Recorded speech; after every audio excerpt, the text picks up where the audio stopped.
So you have you have all the materials that you need for today, I guess. The slides will be up here on the screen, so we've been provided the slides for you to look at later if you'd like, but I think the participant manual is probably the best for you to look through. Is that correct, Steve?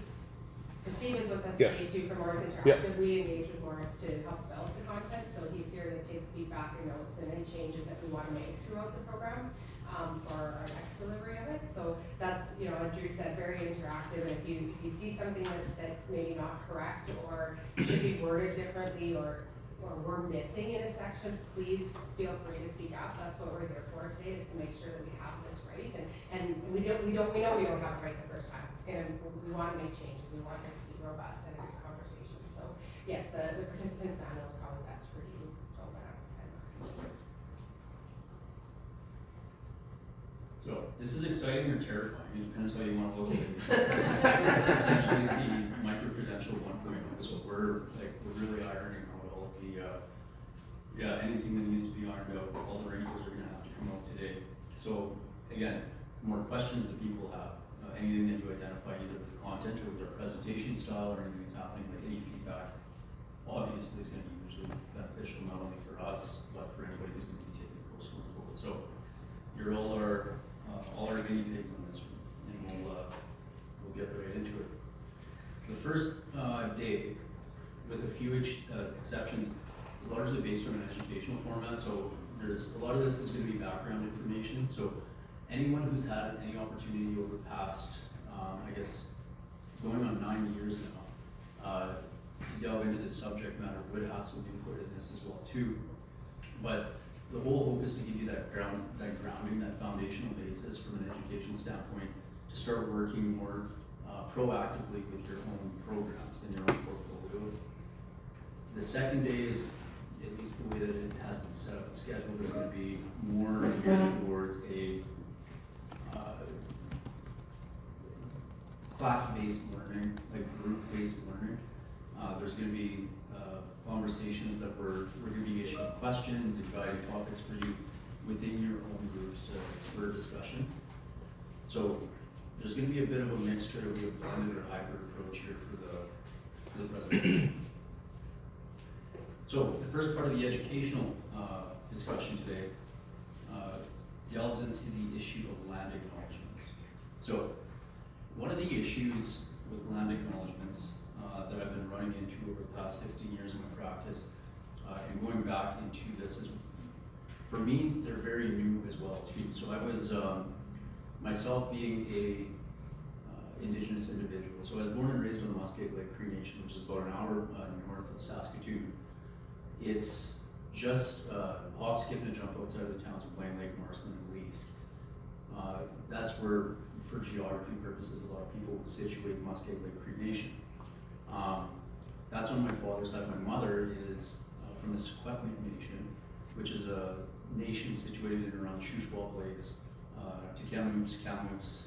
That's where the Kamloops Indian Residential School is operated out in the east part of town.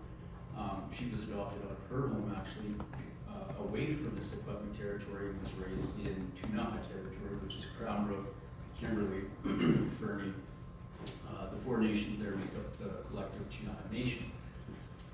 Having the background in all four of those names, or all three of those areas, and growing up, not once did I ever hear a land acknowledgement, or not once was I ever even privy to what would be included within a land acknowledgement.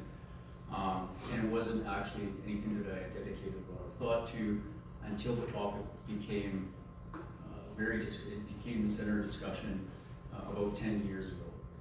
So the genesis of the land acknowledgement, I mean, if it's new to anybody here, it's also new to a lot of Indigenous people as well, because it was a way for us to put into expression our place within Canada. Indigenous people didn't really have a place before that, or it really wasn't properly understood once you left the reserve and once you became involved in mainstream society or economic enterprise. So the materials that you have include a land acknowledgement that was designed or drafted by the University of Saskatchewan. It's specific to the university where it's located in Saskatoon. And the safe land acknowledgement because they work with elders, neighboring communities, and their Indigenous staff to come up with this one. But essentially what the University of Saskatchewan has landed on for this acknowledgement is, as we gather here today, we acknowledge we are on Treaty 6 territory in the homeland of Métis. We pay our respect to the First Nations and Métis ancestors of this place and reaffirm our relationship with one another. So, a general acknowledgement to the inhabitants of the land, whether it was Métis, whether it was First Nations, and the treaty relationship that exists and defines this land. That's something that, the university is very comfortable with that, and it's a scripted response that they use for gatherings, for events. But we're in a situation here where we're about 10 years into land acknowledgements, and we're getting a lot of different feedback from people who are, obviously there's always going to be the pushback, that visceral resistance to why do I need to do this? There are other people who belong to this land, there are other people who have resided here, people who have settled this land. So there has been that visceral pushback. But I think that before we go on to talk about why land acknowledgements are important, what the future of land acknowledgements are, but more specifically, why does this matter for anybody in here today? How can you properly utilize land acknowledgements to make them respectful, to make them genuine, but more importantly, to make it so that the bottom line of your business doesn't suffer from operating within Treaty 6 territories, but thrives, and you're able to use land acknowledgements as a way to propel yourselves into a partnership with Indigenous nations. So, the genesis of land acknowledgements was the Truth and Reconciliation. It's often pinned back to the report of the Truth and Reconciliation Commission. Before I go into that, and I don't want to go too far into the rabbit hole here, but how many are familiar with the final report of the Truth and Reconciliation Commission? Okay, so a lot of people have heard about it. For those of you who aren't familiar, in the 90s there was a settlement, a large-scale settlement for the residential school survivors who had sued essentially the federal government for damages that they incurred for the harm that they had incurred or experienced during their time attending residential school. Obviously, there was a monetary component to that class action settlement, but there were other components to that settlement as well too. One of which was the establishment of an independent autonomous body called the Truth and Reconciliation Commission. There were 3 commissioners, one of whom who gets a lot of the credit for his very aggressive advocacy on this was the late Honorable Murray Sinclair. And the responsibility of the commission was to meet with survivors of residential schools, interview them, flesh out their experiences for those who are willing to share, tie those experiences and those harms to the types of experiences that Indigenous people are enduring today. And I think what had initially started, which was a way for a fact-finding expedition, which was a way to find out what really happened in residential schools, really blossomed into something else after the first year. Dr. Wilton Goldchild, who I had the good pleasure of meeting with yesterday, because we're sitting on a panel for another national matter on legislation, and he's still kicking, 83 years old. Still hasn't taken a day off. He was key to mention that when they first began the work, this fact-finding report just blossomed into something entirely different, because what they realized was they had stumbled upon the connection between everything that had happened at the residential schools and the experiences people were really starting to share more and more than they had expected.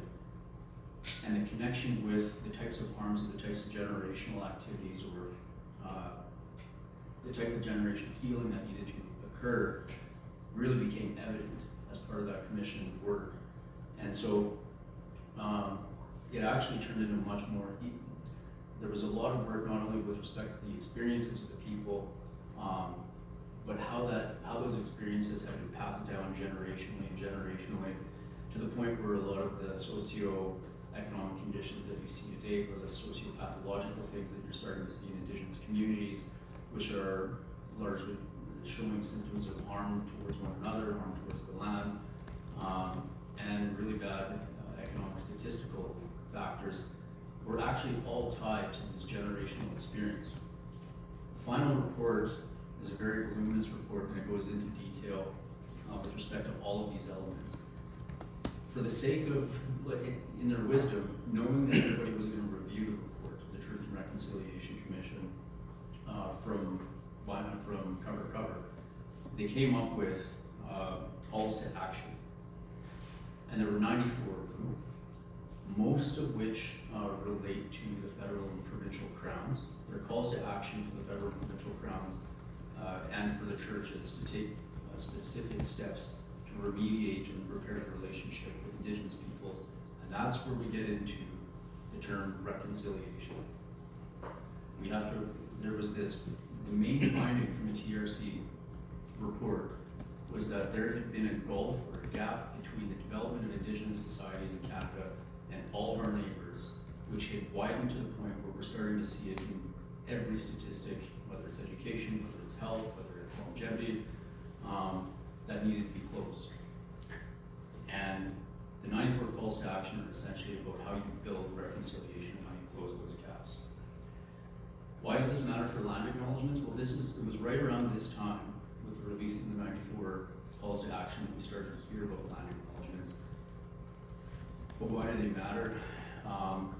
Because if you read the 94 calls to action, surprisingly, there isn't a call to action where it calls upon either the commercial sector or the federal provincial governments to make land acknowledgements prior to presentations, events, or any gatherings.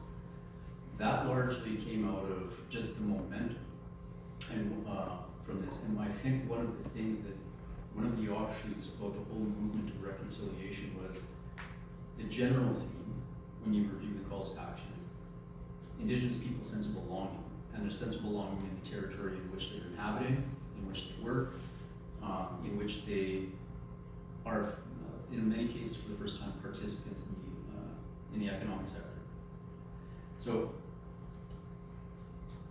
you get into this, well, what is a land acknowledgement? I think, and this is my own personal take on it, that land acknowledgements are a bit of a misnomer.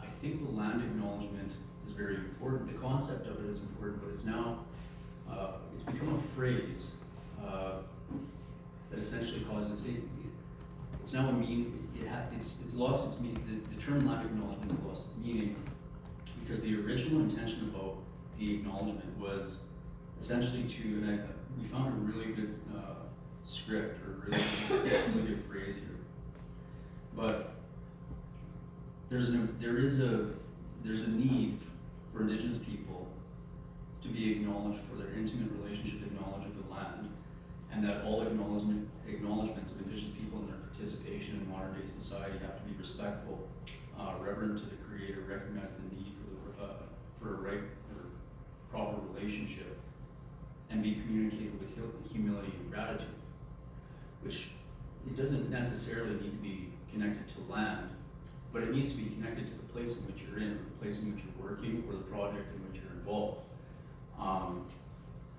Now, the beautiful part about the work that the University of Saskatchewan did is they made it easy for a lot of people, and I applaud for that research and coming up with a scripted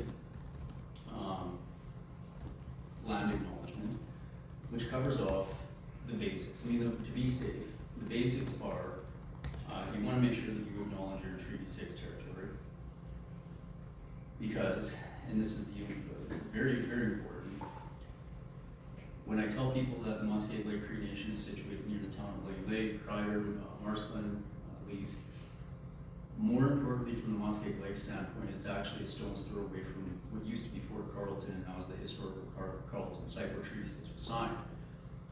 You can drive, well, from the eastern boundary of the reserve, it takes 10 minutes to get to the river in the North Saskatchewan, the North Saskatchewan, to be able to see specifically where Treaty 6 was entered into for the first time between the chiefs of my nation and the neighboring chiefs of Wenarrowta, Kootenai-Swasis, Beardies, which is an important historical site, but is also the site where essentially you can say where the formal relationship between the settlers and the indigenous people of the lands began.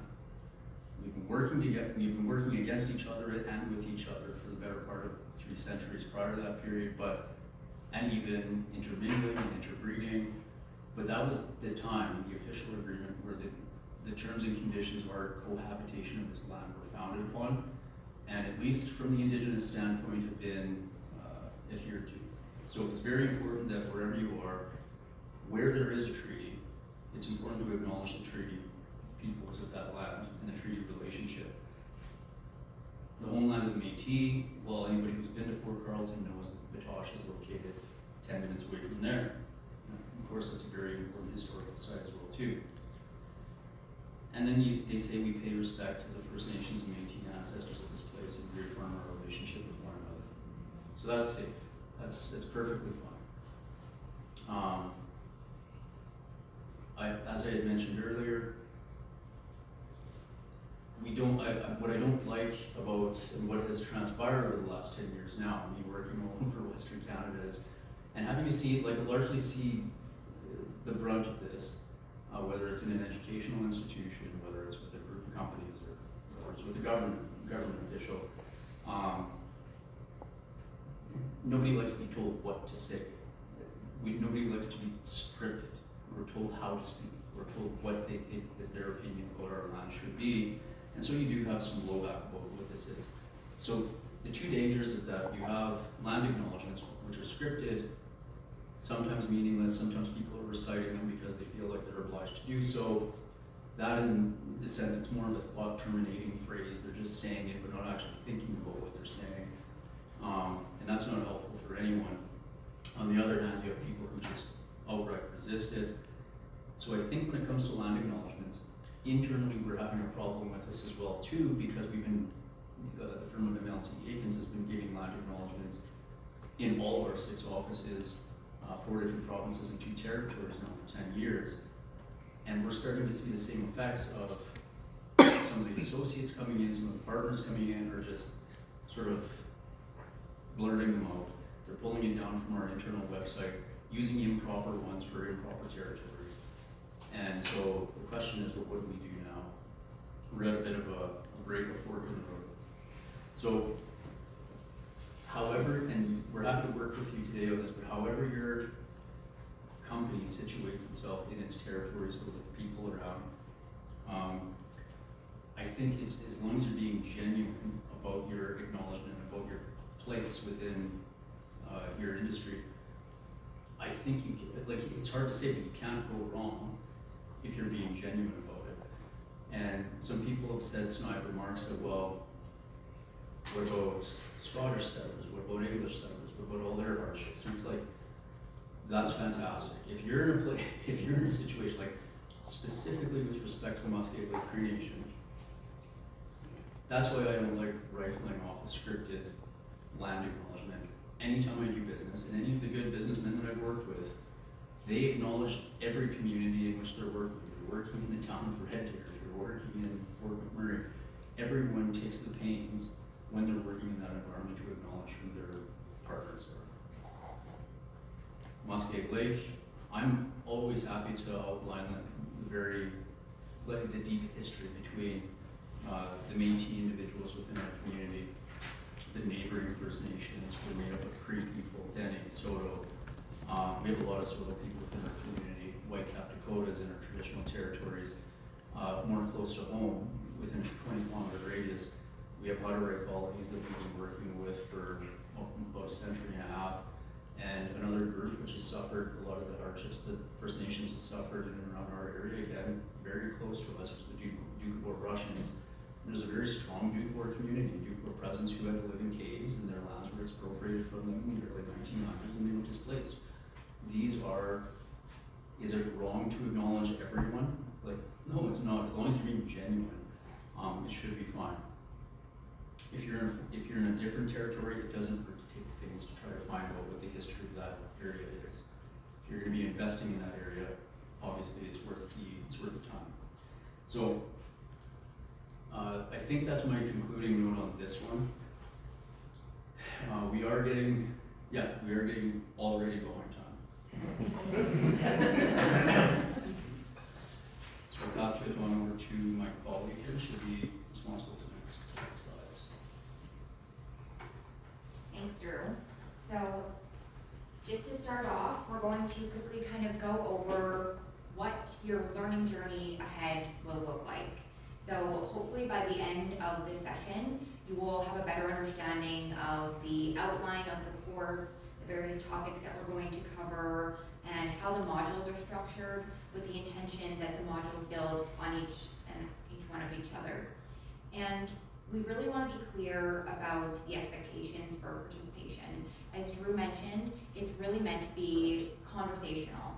Today, we're going to go a little bit more into this lecture style with the thoughts and intentions that tomorrow we'll really be working on your plans, but we're going to make time for some group discussions, making sure that you're able to work together and share your thoughts. The goal today really isn't just for us to be kind of speaking at you and you to just digest everything. It's really for all of us to make sure that we're learning from each other. And the intention isn't just for you all to learn, it's also for Drew and I to learn. And of course, for Supply Chain Canada to make sure that we have the best program here to be able to take that forward to ensure that everyone is able to learn from one another. And we also hope to share with you in knowing that, letting you know how this course matters and how this impacts you all, recognizing that you all come from very different walks of life and different experiences and have different roles. Each of you are going to take away something that is different and unique, and we're hoping to take away different perspectives from you and share that with you as well. And essentially, this first module of the morning is just more about orientation, letting you know kind of where you're at, where you're going, and what to expect. Ultimately, we want to make sure that we're setting you up for success as we drive into the practical and strategical aspects of Indigenous procurement, recognizing that there are so many different facets of Indigenous procurement that we're only going to be able to touch on, kind of a small portion of that, but hopefully start you kind of on a learning journey to make sure that you can continue to learn and grow and learn from each other. And before we move on, I just want to implore you to take a moment to kind of self-reflect and think to yourself, what do you know about Indigenous procurement? What have your experiences in Indigenous procurement looked like to this point in time? That would be important because once we get to the end of the course, that can be something that you think about. Where was I starting out? And now where did I come from? And what more do I have to learn? Looking at course expectations. So the expectations are key to ensure that we all are getting as much as we can out of this micro-credential. So first, as we've touched on multiple times, the first expectation is communication. And we're encouraging open, ongoing, multi-level dialogue, not only with us as speakers, but also between yourselves throughout the course. We ask you to please share your experiences if you feel comfortable, but of course, no pressure. And we want you to ensure that we're all engaging respectfully with one another. We all have different backgrounds and experiences, and it's important that we all feel comfortable and safe to share those at different points in time throughout today and also tomorrow. The more that you contribute, we'll make sure that you have a more rich learning experience, and then we'll be able to have ongoing discussions and dialogue. Also, education. Here, it is both directed or self-directed, and then of course directed from us. So as you'll see in the materials you've been given, there's quite a few different links and things. We don't have time to cover everything today, so we will certainly encourage you to the links and articles that we're not able to cover in our next 2 days. Please feel free to take some time, learn about them, read them, and be prepared to come for discussions from this afternoon, but of course tomorrow. And we also want to implore you to take time to research and reflect, like Drew said. When you're working in different communities or in different jurisdictions, take time to really do your own research and learn about the history of the people that live there and about the different ongoing things, not only in history, but also in current times, that the Indigenous peoples that you're working with or the non-Indigenous people, how they've been interacting in Indigenous procurement. Also, having open-mindedness. We really encourage you to approach the content with a learner's mindset. As we said, all of us here today are here to learn and ensure that we are lifelong learners and taking everything that we're gaining from this course so that we're able to go back to our workplaces and share our knowledge and continue to work and thrive with Indigenous and non-Indigenous people. And ultimately, growth happens when we are open and ready to see things from a new mindset. So we really encourage you to think about that. And also humility. No matter your background or level of education, we all carry blind spots. Humility is essential. You should be prepared to remain a learner and acknowledge that there's always more to understand about Indigenous communities and Indigenous procurement, no matter if you've been working in this space for 2 years or working in this space for 30 years. There's always more to learn. And by keeping these expectations in mind, our hope is that we'll create a respectful and effective learning space here today.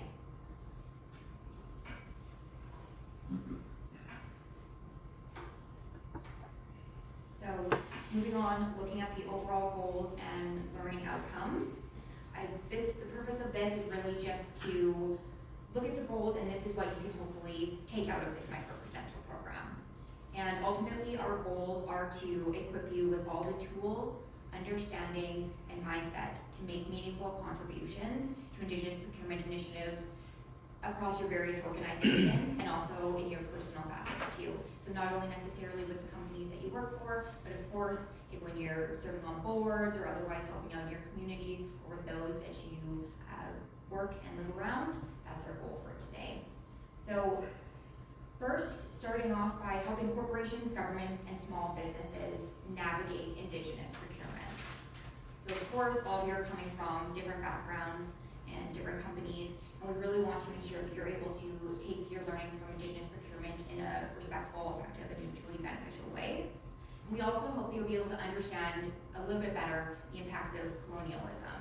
So, and how that impacts Indigenous individuals, communities, businesses, and economies, and recognizing how these historical and systematic factors shape various processes that we still see today. And also addressing the gray areas. And as Drew and I are both lawyers, you know we love our gray areas, but dealing with barriers and systematic challenges in Indigenous procurement. We're going to be looking at complex situations, some policy gaps, and practical hurdles so that you'll be able to approach them thoughtfully and with intention. And also building practical skills, knowledge, and mindset shifts. So ultimately, this course is intended to help you at all levels. So from the most senior, but of course to share with junior employees that you work with as well. And just helping you develop actionable skills and informed perspectives and a collaborative mindset for Indigenous procurement.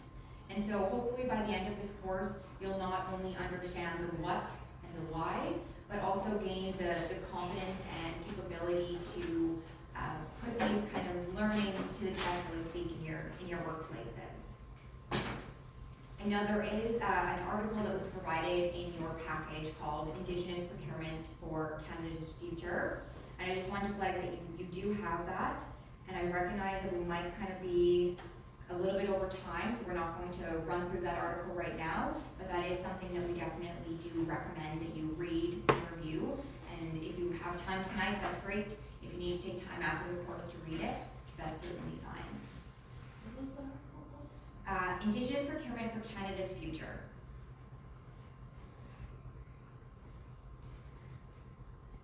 And now I'll pass it off back to Drew.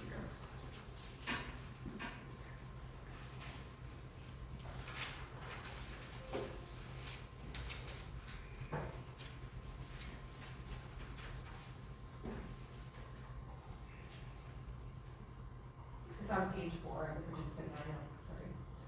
Find a few seconds.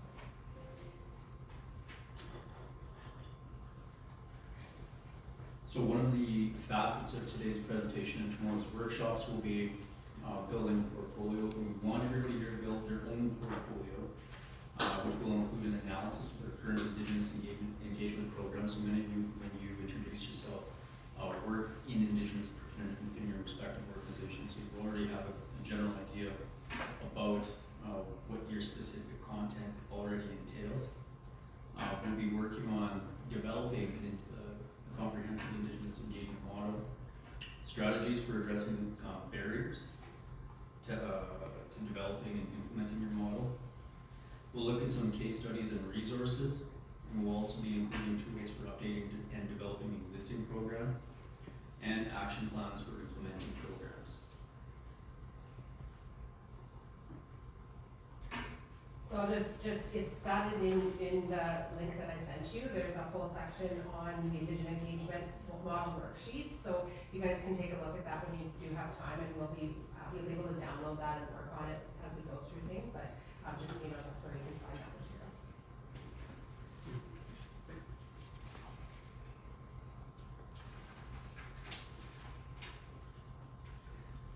So as Donnelly mentioned, there are going to be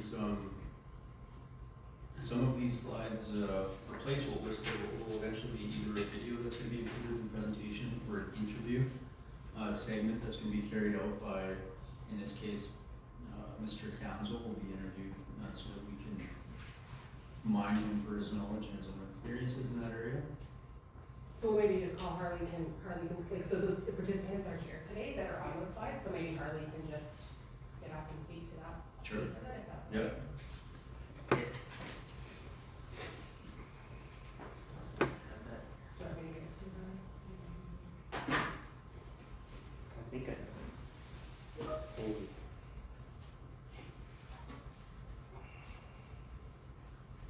No, I don't have that one. Technical difficulties. I left my laptop on my desk yesterday. After unhooking it and having it ready to go into my backpack. And then I left it there. So, So here's a piece of learning on this. So as Drew mentioned, we're going to, we have a videographer here tomorrow who's actually going to video a few of our folks in the room today that are going to do these Q&As. So at this point, they would pull up the video, but since we have them in the room, we'll do that. So if it's okay, can I just sort of interview style Sure, do this? you Will that can. work? Okay. So Harley Council is with Whitecap Developments. He's also the chair of our board, as you have heard before. So he's going to start us off a little bit about our goals of Indigenous engagement. So what are a couple of things that organizations need to understand about Indigenous procurement? Kind of on the big picture side of things. so on the big picture side of things for Indigenous engagement and procurement for myself, working with some of the people here at both sides of the table, is realistically, it is a working relationship. It is not just a black and white. You can't just create this is what it's done, it's done. It is a gray area. Everything is slightly different. When you go from company X to company Y, everybody has a different component. Some of it's because when it comes to Indigenous engagement, it really relates to the people that are involved, right? So it is a process. It's a very gray area. You have to develop relationships because if you're dealing with one nation and their companies, they can be way further along in the business enterprises than other nations are. There's some that are just starting out when it comes to ECDEV. They may not even have any partnerships or companies started yet. So those definitely, you need to start conversations because a lot of people will come to the table with a misnomer of like, you have a company, you're doing work, we can do work for you. A lot of people don't understand when it comes to different projects, things like that are out there. Let's go and pick one from SAS Power. So we have the power station, new power station being put up by Humboldt. Big project. A lot of people look at it and go like, well, there's work there, I can go work there. What happens is a lot of the times people don't have the knowledge of what actually happens on a large project basis. So a large project basis requires safety, requires quality programming, inspections, a lot of that component, because when it goes up and it's depending on the scope of the project, there's going to be a lot of that components. Most startup companies don't have those knowledge right off the bat. So what you have to do is if you have a nation that's right beside, we were talking with Humboldt, if there's a nation right beside there and they've started a company and they say, okay, we have a backhoe. We don't have a safety program, we don't have anything like that yet, but a guy has a backhoe, he's got a truck, he can haul it to your site and do some work. Now, as the procurement side of the table, you have to go, okay, we want to work with the local engagement, we want to do something.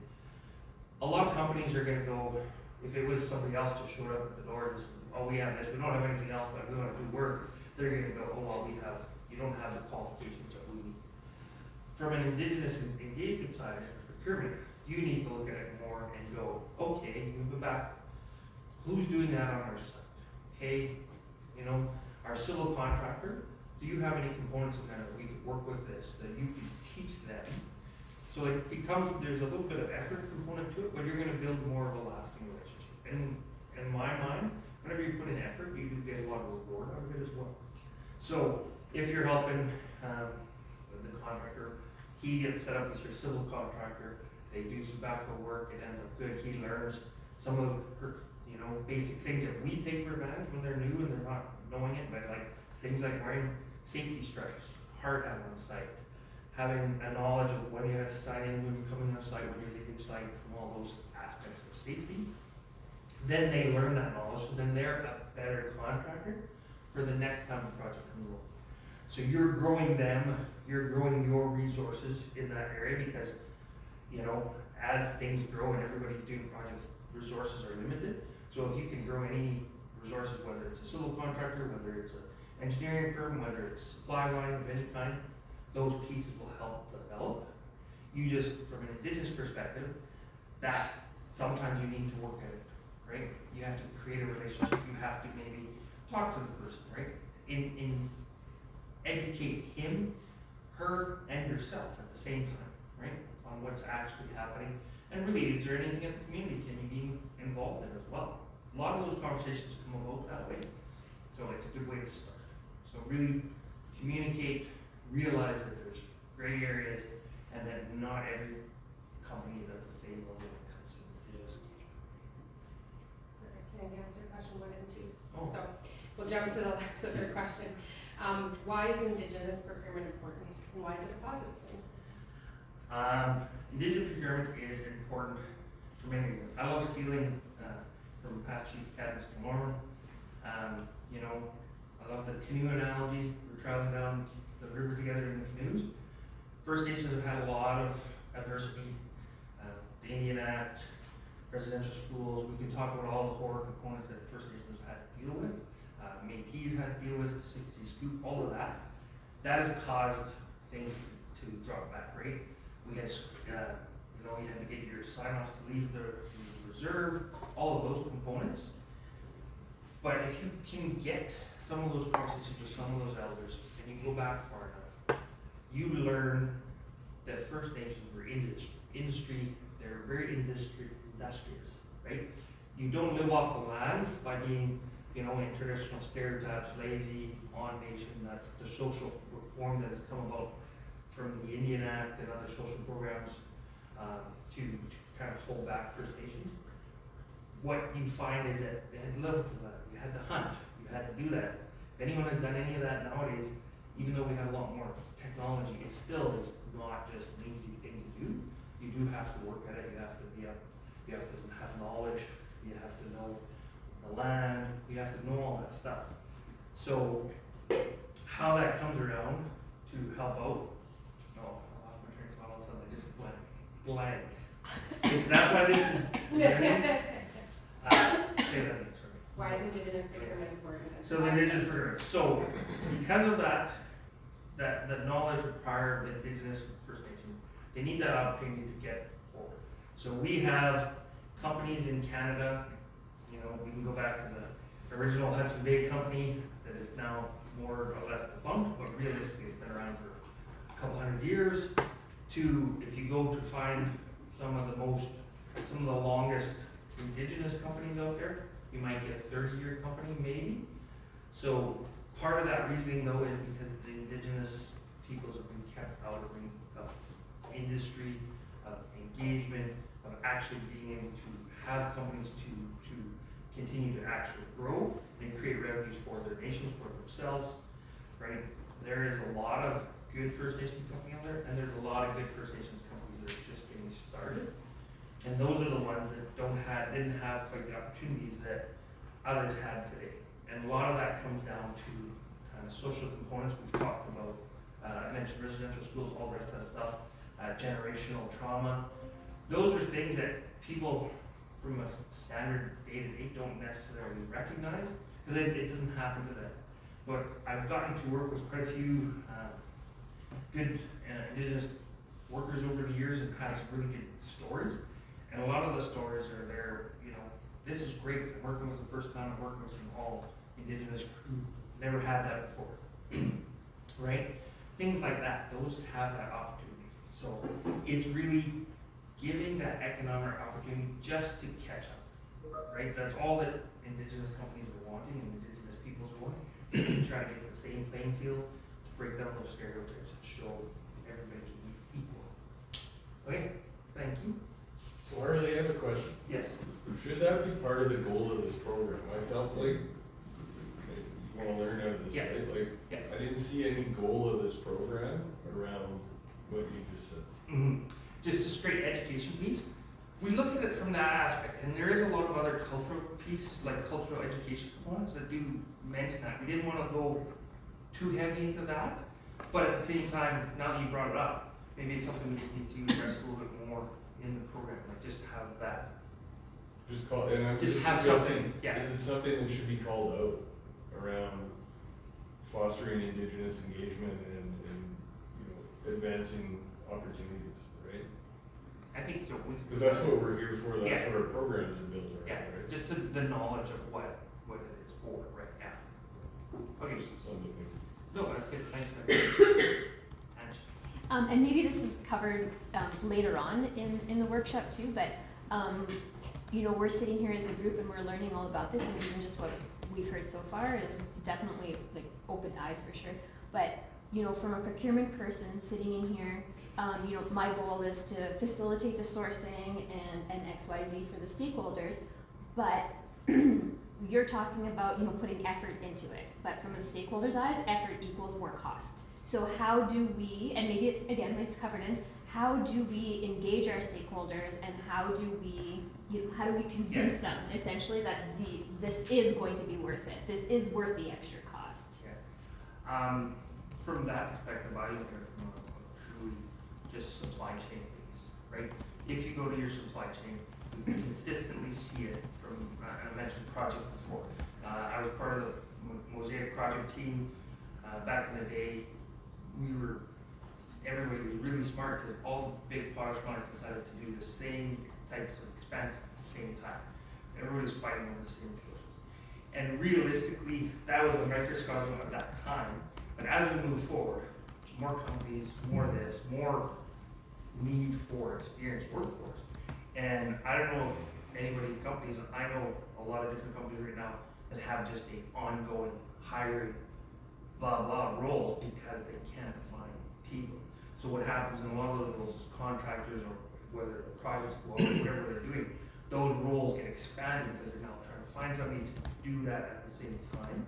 So I look at it then from when you go through a bid process, right? You do your bid, you pick your winning proponent. I always like doing a debrief on the other proponents because then I can get better bids next time. So this kind of relates to that, is educating on a holistic process, on the best value is, yes, there may be some additional workforce or not necessarily workforce, work and components up front, but in the long run, you're hoping for, just like anything else, there's no guarantees. You're hoping to create better contractors, more stronger relationships, and creating those opportunities for also your company, not just the people you're working for. So it's kind of, you're trying to do it twofold, right? And that's why a lot of First Nations and some of this education piece, which Mike mentioned there too, is when you're talking with some of the First Nations companies or Indigenous companies that you're looking at, maybe educate them as well. So you're looking at starting up a company, these are areas where we need companies in. Whereas this area that you might, if you're thinking about this, this might have a glut in that area. So if you want to have a better opportunity, these are the areas. So I think we'll get into this a little bit further. Yeah, and it was just- So, yes, good note though, and I think Steve's passionate. Yes. So.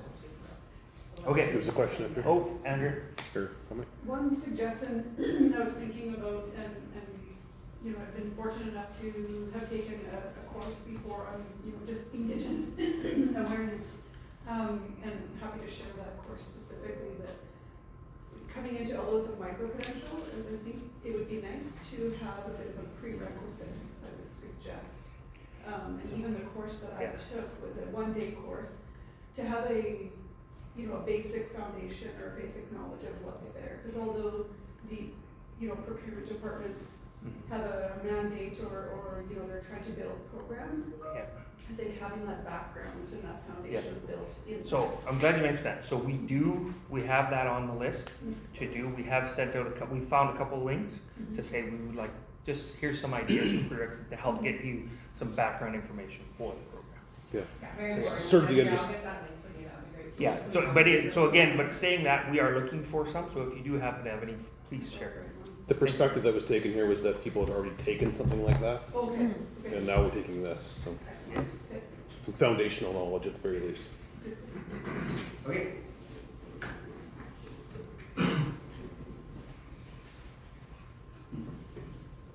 So we're still in session 1. On level 2, which means we have a long slog to go, which is good because we have a lot more to learn and a lot more engagement here.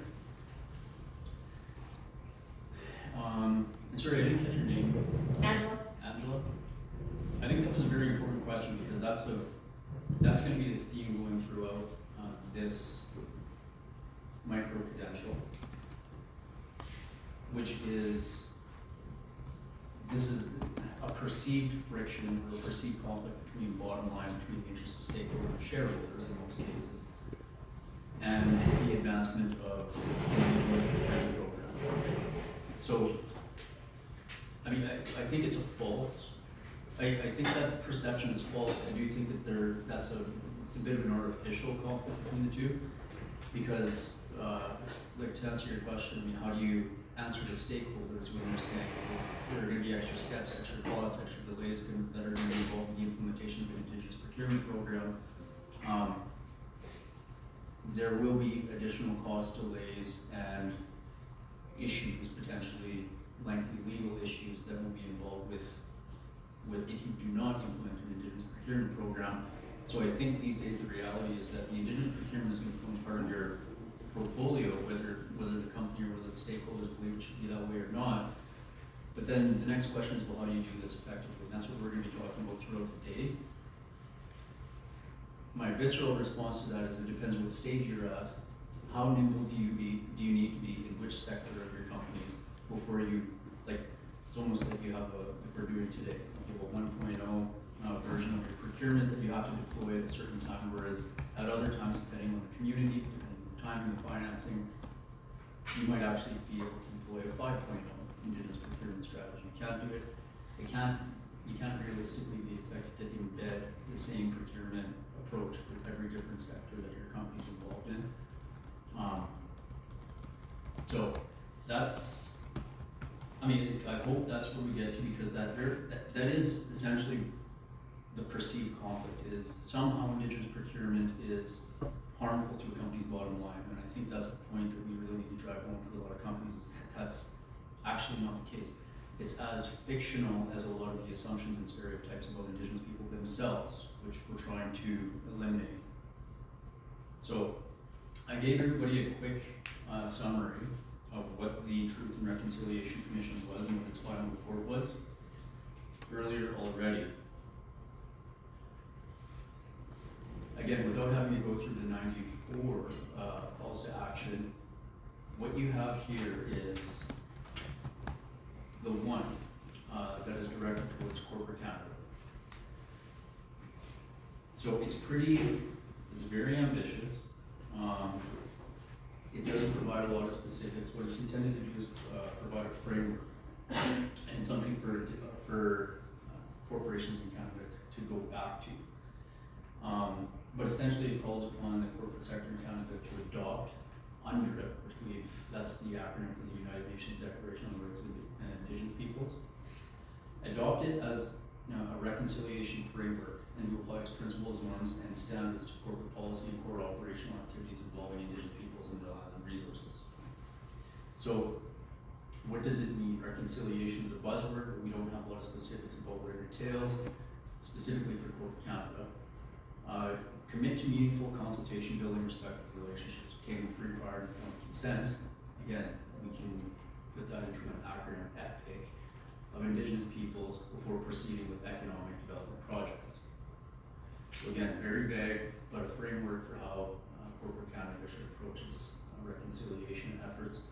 Ensure that Aboriginal peoples have equitable access to jobs, training, and education opportunities in the corporate sector, and that Aboriginal communities gain long-term sustainable benefits from economic development projects.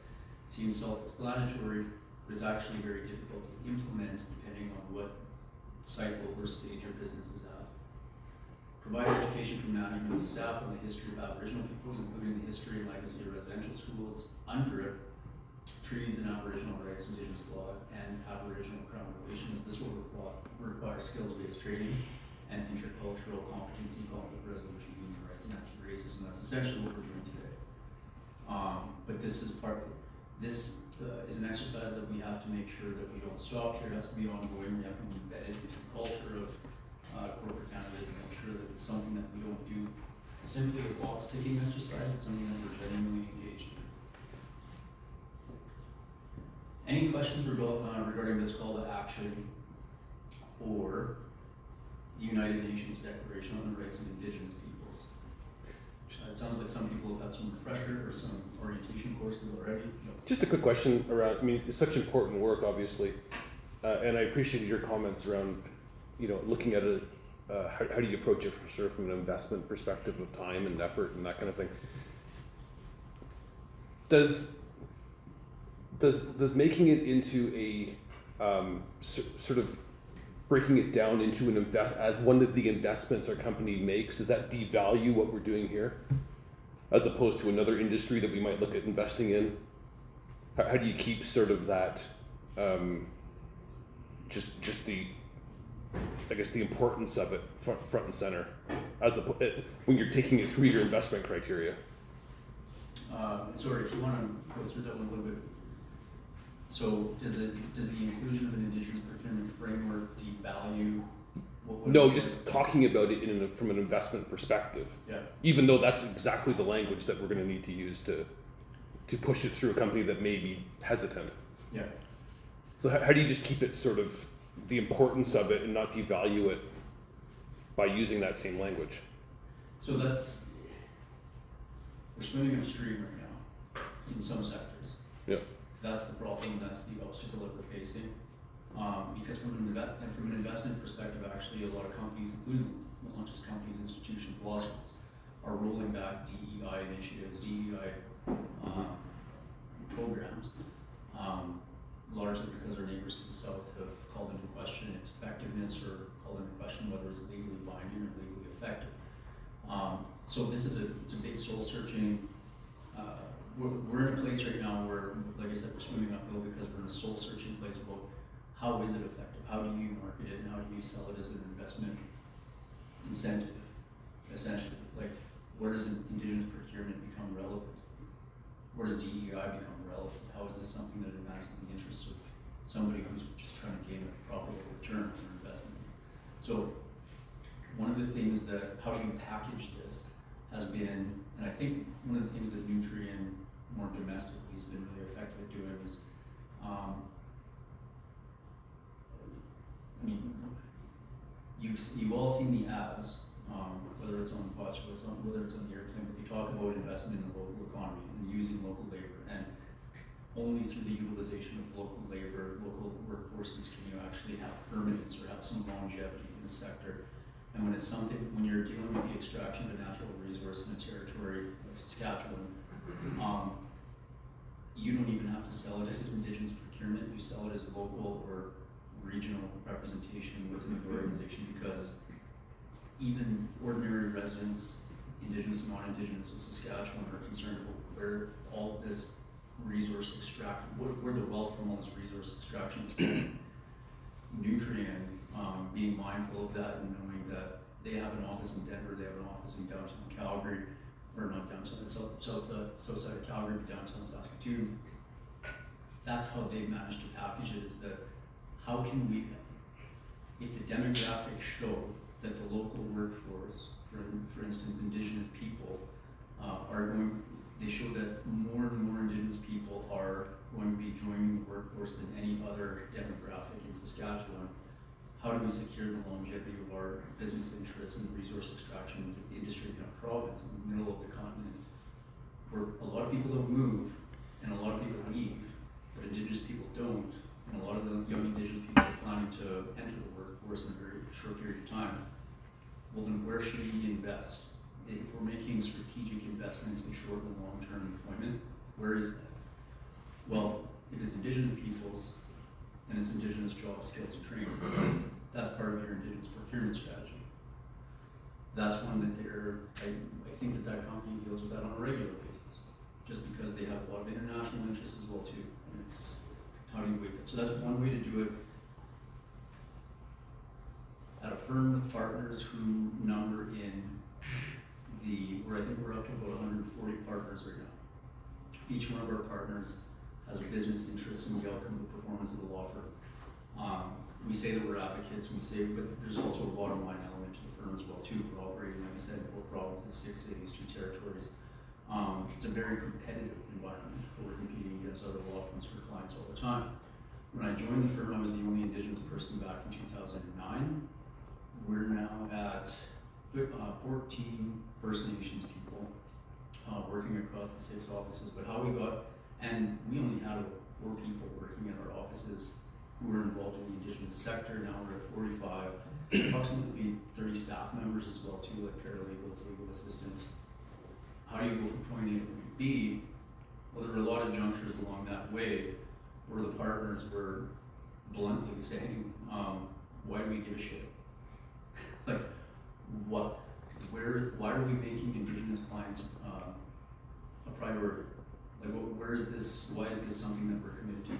And in that case, it was as simple as looking at the communities in which we were working, looking at the opportunities that were out there. If we said we have a wills and estates practice, if we said we had a civil litigation practice, if it was corporate commercial, if it was tax-based, if it was lands-based, you couldn't have any of those conversations without engaging in the Indigenous law aspect of it, or the Aboriginal law aspect of it.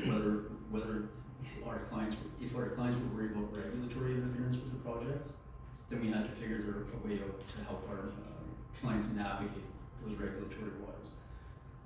Enbridge wants to build a pipeline to the coast. They don't want Indigenous opposition to it.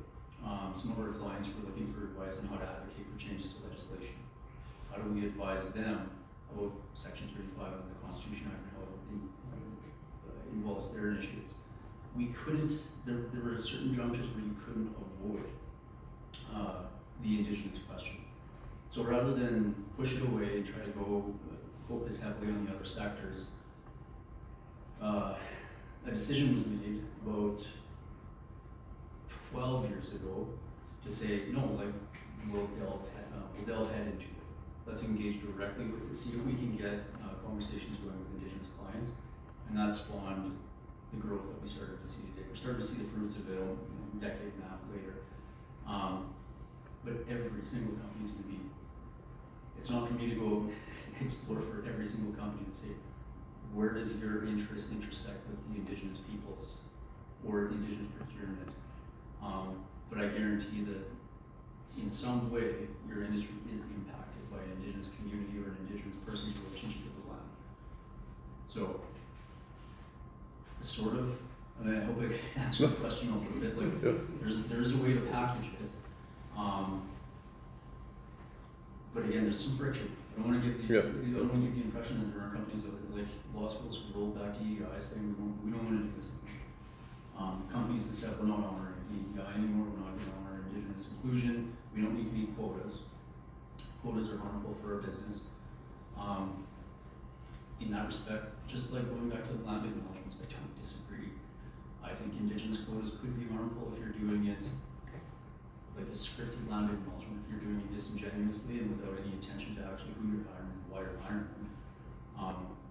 It could be harmful. Like, you might actually be doing more, you may be creating more divisions or cleavages between you and the Indigenous community if you're doing it improperly.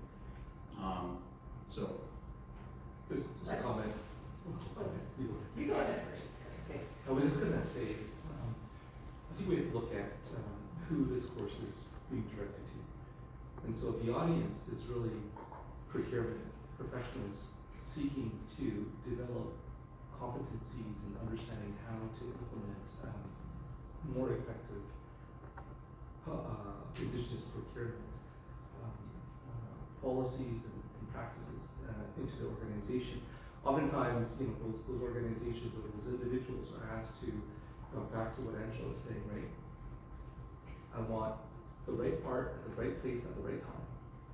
And so that is the ask, and so for supply chain folks, it's all around, okay, so if that's the ask, how do I, because that's the expectation of a procurement person. So coming into this, those challenges around, well, what about this, we have to be able to then take a look at that and articulate that back into the organization of the value of doing this. Because obviously there's someone that's sending that person to this training. So the organization sees a value in sending this person to the training. And supply chain folks are often asked to be that translator of that strategy into the organization itself. And so I think, back to Angela's point around, as we go through this and we put ourselves into the persona of a procurement person, we have to sort of think through what are the challenges, how do we enable this person to build a story and a case back into the organization and to create that effective change into the organization. Appreciate it. Well, I think one of the things we had to overcome as last power was the perception that we're paying premium to work with Indigenous businesses, maybe a significant premium. And one of the reasons that people had that idea is that initially we were doing a lot of single sourcing and direct awards to Indigenous companies so they could get their foot in the door, so they could start building some capacity. But when we put it up to competition, we find that Indigenous companies are very competitive. So a little bit of the premium thing is because a lot of our suppliers work in the mines, and the mines pay those premiums, and we cannot.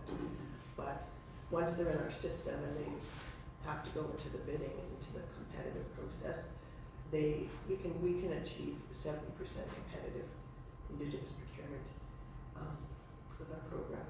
So Indigenous companies can be very competitive, but they have to build capacity in our space and, get their foot in the door. So we have that to even with the mine. Sometimes, and it's become an educational piece for us, is that sometimes like our, folks that are building scopes, it's like they get a little nervous because they have to work within a set budget, and some of the suppliers might come back, especially if it's a partnered one.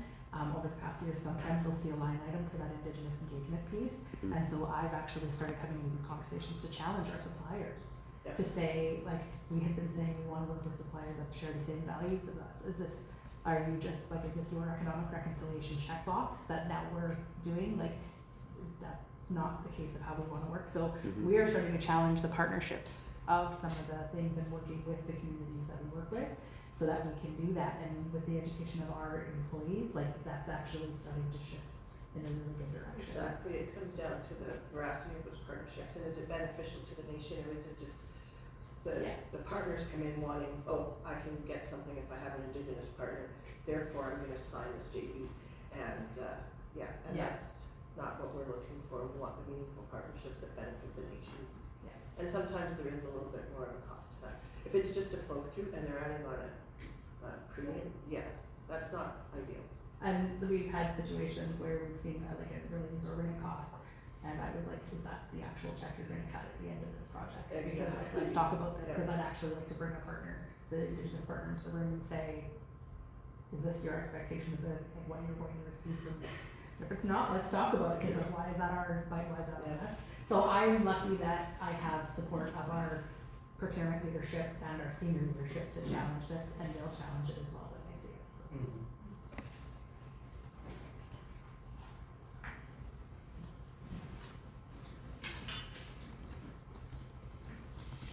Thank you. Thank you, and all of this content is very helpful and informs the substance of our discussion.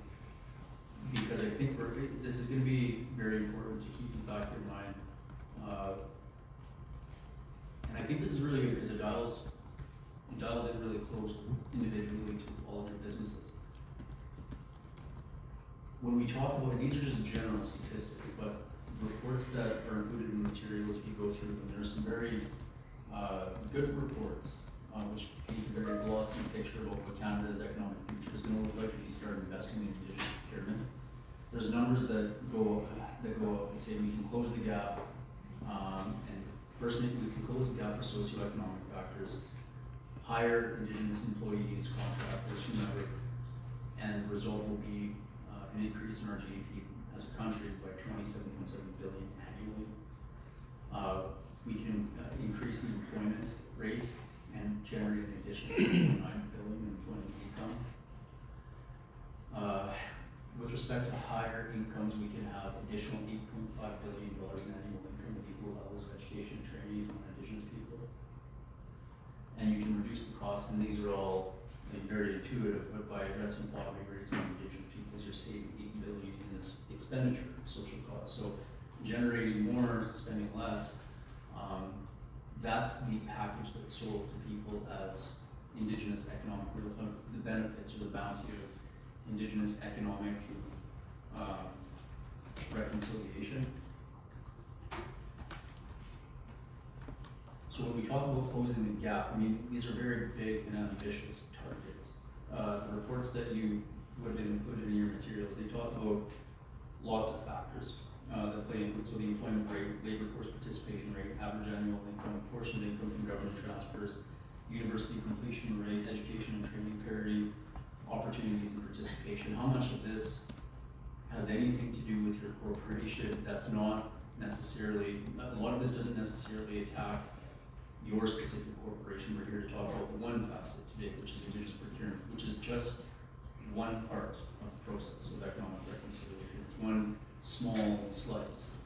You can't be expected to take on as a company all of the problems that Indigenous people are structurally facing, but more importantly, do the work to try to find out individually how you can start tackling some of these objectives through your procurement process.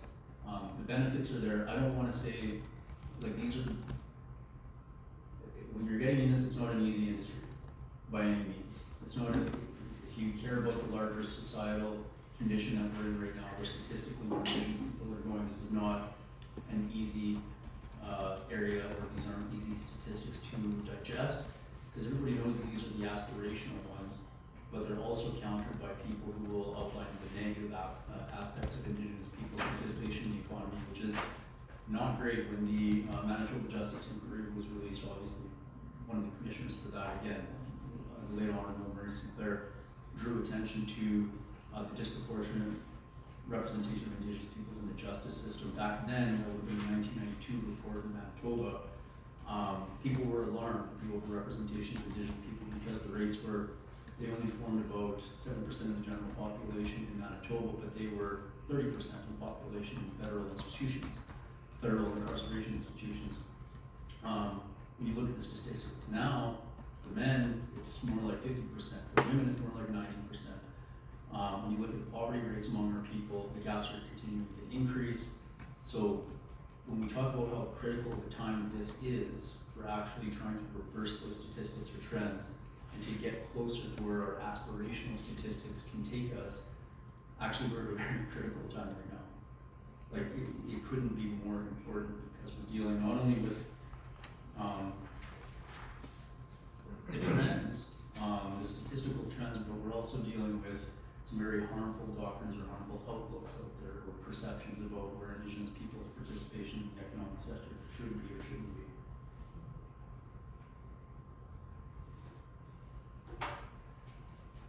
Follow me, Danny?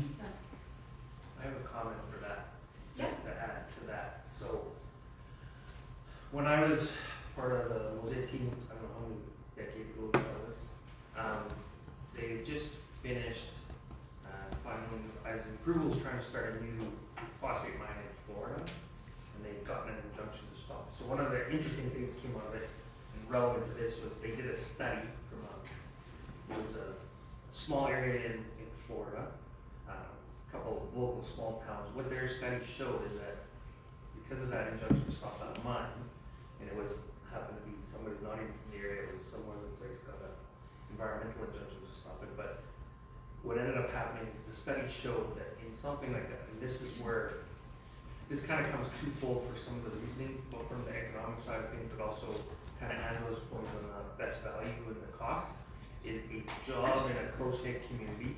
A good job will affect up to 8 other people, right?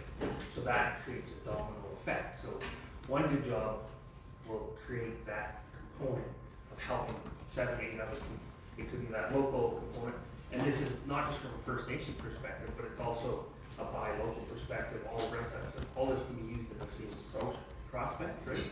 Because that is going to affect all of those positions from an economic standpoint, and that jobs and all the rest of that will continue then to flow through.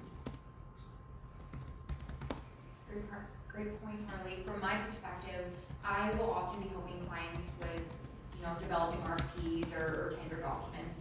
And cost is definitely an important factor to consider. But something that also I hear so many times is, yes, it might cost us more to work with an Indigenous company. Sometimes it will not cost you more to work with an Indigenous company, right? Like as we've heard today, there are many Indigenous companies that are potentially the only one even in that field, the only one in that geographical location. So I think it is sometimes like a common misconception that, oh, we're gonna automatically pay more. Perhaps you won't, and it really depends on the various industries that you're working in. Are you working in mining and you're working up north, and the really closest workforce to you would really be the Indigenous communities, or the closest supplier to you would be these Indigenous communities or these Indigenous companies. It's in every single procurement that you do, it might not be the right fit in that instance to work with an Indigenous supplier or Indigenous company. We're not saying in everything you do, you must work with an Indigenous company if you truly want to be helping truth and reconciliation. It's on a bit by bit basis. What are you looking at? What are you procuring? Who's in the industry? What's the geographic location? What are the players here? And it's okay if in some instances you really just need to go with like a sole source lowest bid, and that's not going to be an Indigenous supplier. But in other instances, when you're really looking to build a long-term partner, maybe that's when you look into it, right? Because so many times I think we can always look to, okay, who's the lowest bidder or who's the lowest cost? But I think many of us probably in this room know that's maybe not always going to be the best fit for the project. We're not always going the lowest cost. There's other factors. Is this someone who you have relationships with? Is this someone who you know who's going to come through? What's the quality work or the quality of the work? So those are the types of conversations that we need to have where of course, cost is always important. The bottom line is always important. The ROI is always important. But look at these other things that we can communicate, and look at the relationships that you can build to not only make your jobs easier, but also when you're communicating with leadership, communicating with your team, and talking about the different projects. This is why we decided to work with this supplier for this reason. And I would say it's not that different than when you're working with non-Indigenous suppliers, right? Because if you're going with the lowest bidder, of course, but there's other times where you're going to say, oh no, I saw that they did this work on this other project, and it was amazing, and so that's why I really want to rely on them here. Or I saw that they were doing X, Y, Z in the news, and they're really developing this technology. Or I see they're doing this, and so I'm going to bid or have them bid on our project here, work with them here, with the thought that maybe they'll be able to do this other work as they continue their technology advancement. So not looking at it necessarily on a one-off, and if you do, that's okay, but looking at the larger kind of scale of your organization and your operations and your future plans. And another thing I really want to encourage you all to think about is, yes, what is the cost of working with Indigenous procurement, but what's the cost if you don't, right? Thinking about our younger generation, we've seen numerous studies that they're really focused on looking at organizations that they're thinking of working with and making sure that they align with their values. We're seeing the younger generations be quite vocal, whether that be using social media or being in the companies that they work with. Who are the workforce that you're looking to bring up? We've had Harley and Drew make points about the Indigenous population is the youngest and fastest growing in Canada, and we're seeing that they're staying in the communities that they're from or in the near area. And so if you're really wanting to dial into that workforce, part of procurement is that. And yes, I mean, procurement is part of a larger strategy, right? Like, we're not saying that all of your entire organization's DEI and Indigenous engagement should flow from procurement. But of course, procurement is one part of that larger strategy to ensure that your senior leadership is kind of committed to that as well, and you are a component of that to communicate how you can support your organization and support their larger goals and KPIs. And these types of things are what we see when not only with Indigenous, but working with other minorities, working with women. All these types of conversations and things that we're thinking about kind of flow through, of course, with Indigenous people having unique circumstances. And I unique history that we're gonna talk about today. And again, this is just kind of part of the broader kind of conversations as you're having these DEI conversations and really looking in and investigating in each of your organizations, what is our plans and what are our strategies and how does my procurement team fit into that. So with that, now we have a little bit of time to do some group work. And as I understand, the intention is to kind of get together in smaller groups and just have some conversations and kind of learn a little bit more about each other and get new backgrounds in this area. And so the first is just to, what do you know about the history of colonization in Canada? And what did you learn in school about Indigenous people? And why might this be missing from our education systems? So as I understand, the point will be to kind of get together, have conversations, and then we'll come back as a larger group. And for those who feel comfortable, just kind of share and have some conversations. So in the LMS, there is, under Indigenous Foundational Knowledge Quiz, there is some questions that you can use for discussion. Maybe the front table can just turn around and look at the table behind them, the third table can turn around and look that way.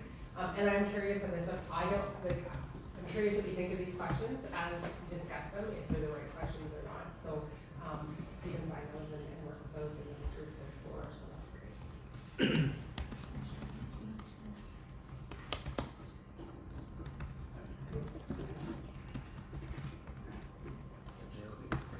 Do you guys want to Sorry? The questions, where are the questions? The LMS.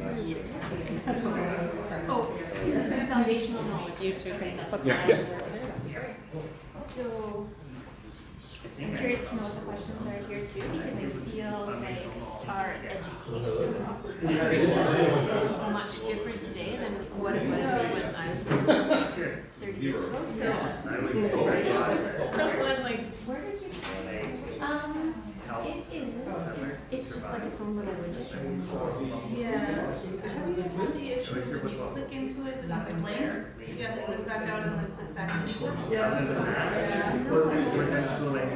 Or I have to watch it for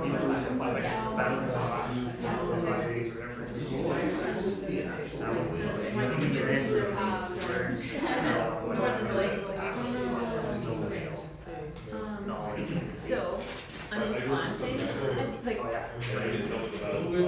just need to understand the intent. Is the intent to review the questions and like talk about it, or is the intent to answer it? Knowledge. Yeah, I think Full disclosure, I went to a French immersion elementary school. So, there will be the only content of Indigenous studies that I ever did was directly related to the SCC about this choice that wasn't inclusive of anything French. It did not exist in education. So, I'm not going to be familiar. Depending on your age, there would have been nothing in school anyway. No. On any of this stuff. One of the interesting things we're doing there.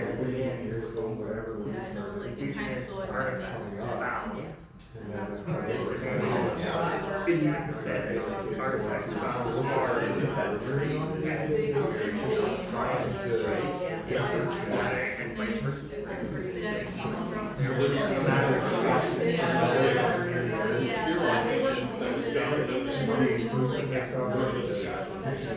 There wasn't a lot of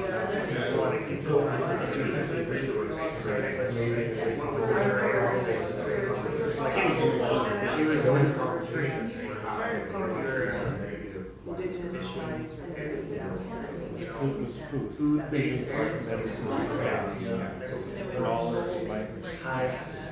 I'm finding this a bit confusing for people if you go back. So there's actually a quiz in here that she developed that has much different questions than what, it's that history of colonization quiz. Yeah,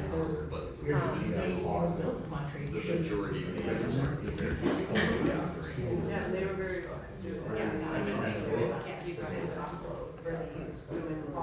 There you go. You found One out. of the questions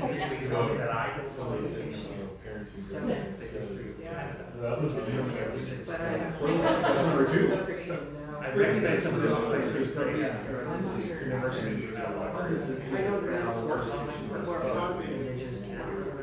It's actually really good.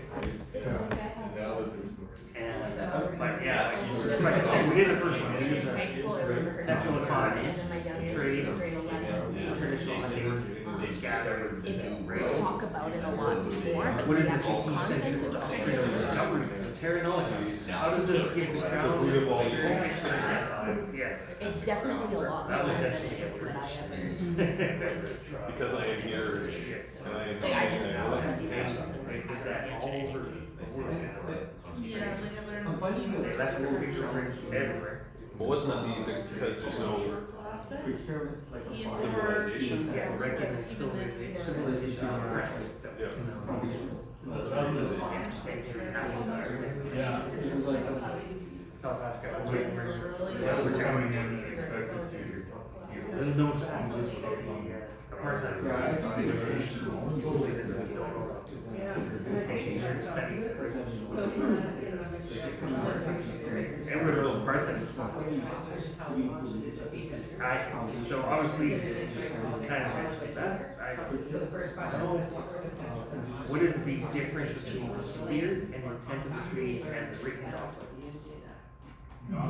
and the barriers that, right? For trading. Which is very much. Grade 12 mission. Jody, talk about like, we are the generation who Work together. share visuals Share, very much What is happening? Because we were driving up. Yeah, we'll say that right now. I just, Rules are like passed on by generation to generation. I would not. Because I don't. I think the intent We are. is sure like Now, it will. pass that down. Everybody to have work together, develop almost like, I was now even called living Then the documents. second question. Living documents are grow together as things do, they grow, this is the basis of the house. Whereas I find the tree written, very much, that lawyers, it's like, okay, we wrote this, that's all we have to do. Very narrow perspective.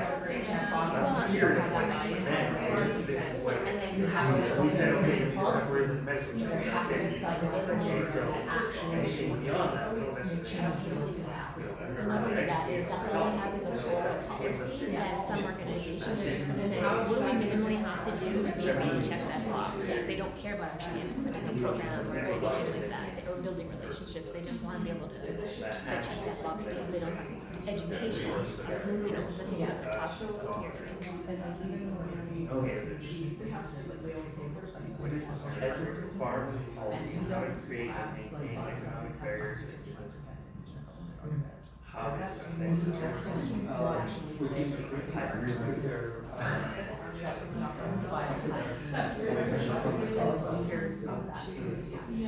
What is a lot of information behind why they're planning. Because that's a crush decision that is not invest in businesses or purchase businesses, it's not just the town and how to spend it. So it's like having just a straight line.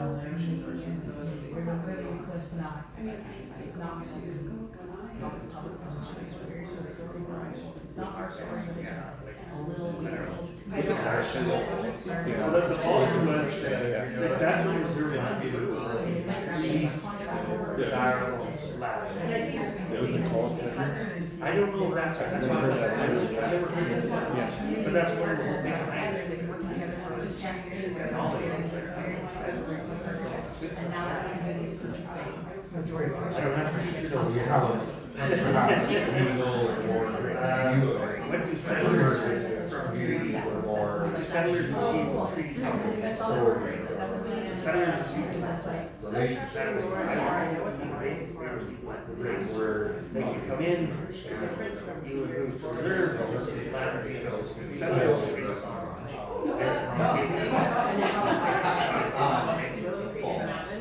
Right, so depending. Well, Okay, I we've got guess about 2 minutes And the left. contract You're gonna for receive the good land as opposed to the. Okay, the Indian Act passes.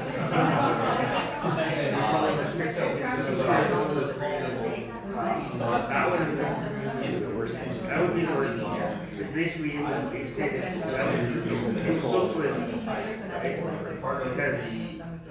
Because that's why I started a good story also. Grandfather X used to work for farmers and business. The Indian Act was signed. Example, was still going to say business. But what the Indian officer would do was say, would they come in and say farmer X. You would hire out of the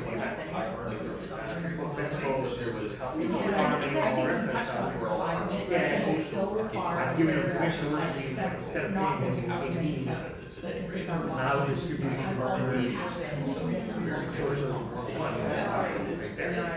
and that's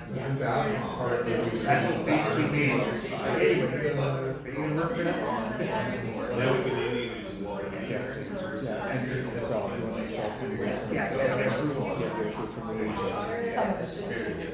is for the purpose of, and back to the objective of what are we trying to achieve here. Do you want to go back to 11? I don't know the details of any plan actually. Just programs where people are pretty confused and don't know the answer. There's a lot of questions to go through them in more detail in the time that we have. It's kind of like maybe this is do this. I don't know the line of that, but I do know the number 3 We have time. It might be good to I think we need last aspect that started this maybe meeting. we should take That's what I think. three questions each, and then we present them. Because it's too much. Yeah. There's more than one way to do it.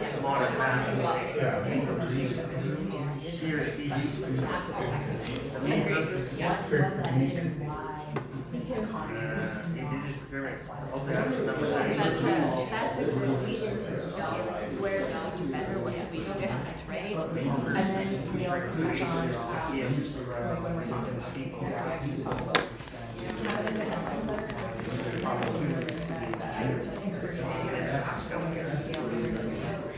But many of the calls to action apply to trade, not just, Yeah. Okay, everyone. many of you, if you look at it, Okay. Finish up our discussions. and so we're trying to.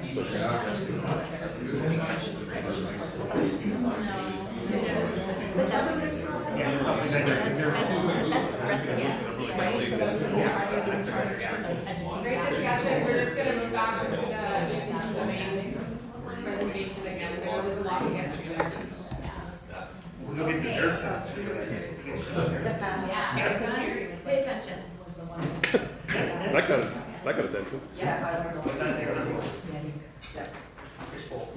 Okay, is there anyone, maybe one person from each group who just kind of wants to share if there was any really significant or key points or key takeaways from your discussion?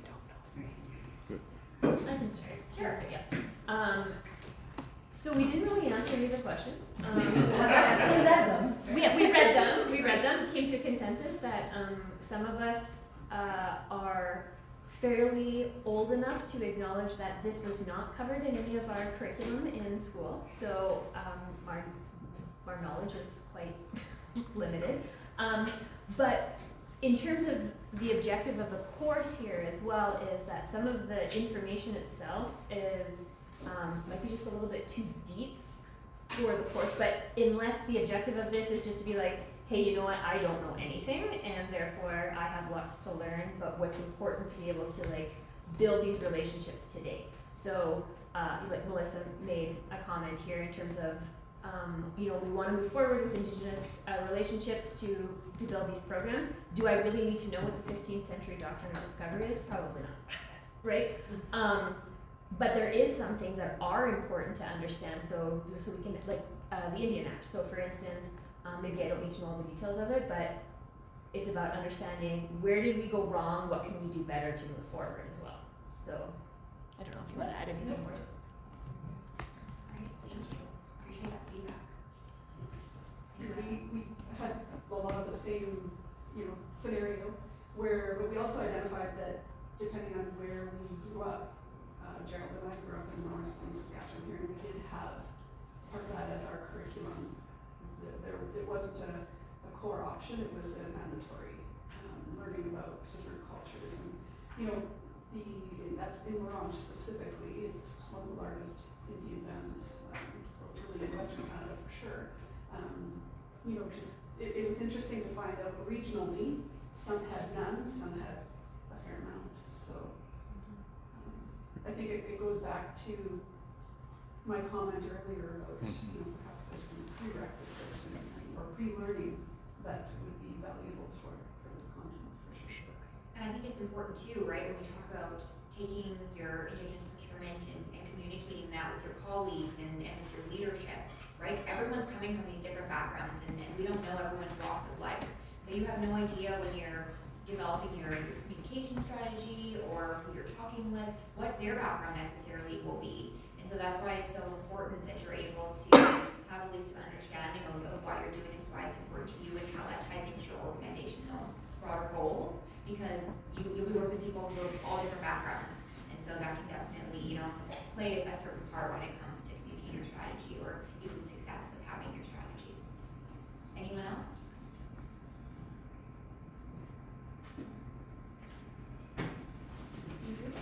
So I think we have some ideas of the questions that were in there. There's a lot of questions and hard to get through them in a short period of time. And so perhaps adding some links right into those if we need to click on it instead of having to Google it to get the answers, and maybe splitting up the questions. You know, table 1 would take question 1 and 2, you know, that kind of thing. So we've got some ideas of how to make That's a good idea, splitting them up. I like that. Yeah. That's a teach back potentially. Or even in the prerequisite reading or whatever that, Yep. you know, comes out with the program, that there's, you know, a little bit of an overview of that. I'm not saying that you have to go into great detail, because I mean, a lot of this stuff, you know, ties it back to, I'm gonna say history 30, at least where I grew up. But maybe that isn't something that everybody's had exposure to, and so just providing that, some of that prerequisite, just for a fundamental understanding. There was one question brought up, and it just to let you know what the thought would be is if we broke those questions into groups, like say group A gets these 3, group B gets those 3, that might help some of the discussion, and then you could kind of go back and forth. I do like some of the questions in the aspect of, like you said, is it you get that question like, I don't know this, so it just kind of gives you that check mark in my brain. I like that, but yeah, again, multi things to take away from it. So. But it brings awareness to what you don't know, That's right? the big thing. So, what and you don't know, and I even liked the discussion that brought up on what, you know, people learned, you know, so many years ago and what they didn't. Like, I made a comment, I went to elementary and high school French immersion. If it didn't have Louis Riel or Métis in it, it did not exist at all in my curriculum, right? So that's all I learned about, and it was this much, right? So. And I think we have to recognize in that diversity of our workforces today, with new immigrants, new people working in these areas, they'll have none of this background. That's a great comment. So we need to ensure that whether it's those links to have that background, and I think that your comment about that prerequisite is kind of a critical piece.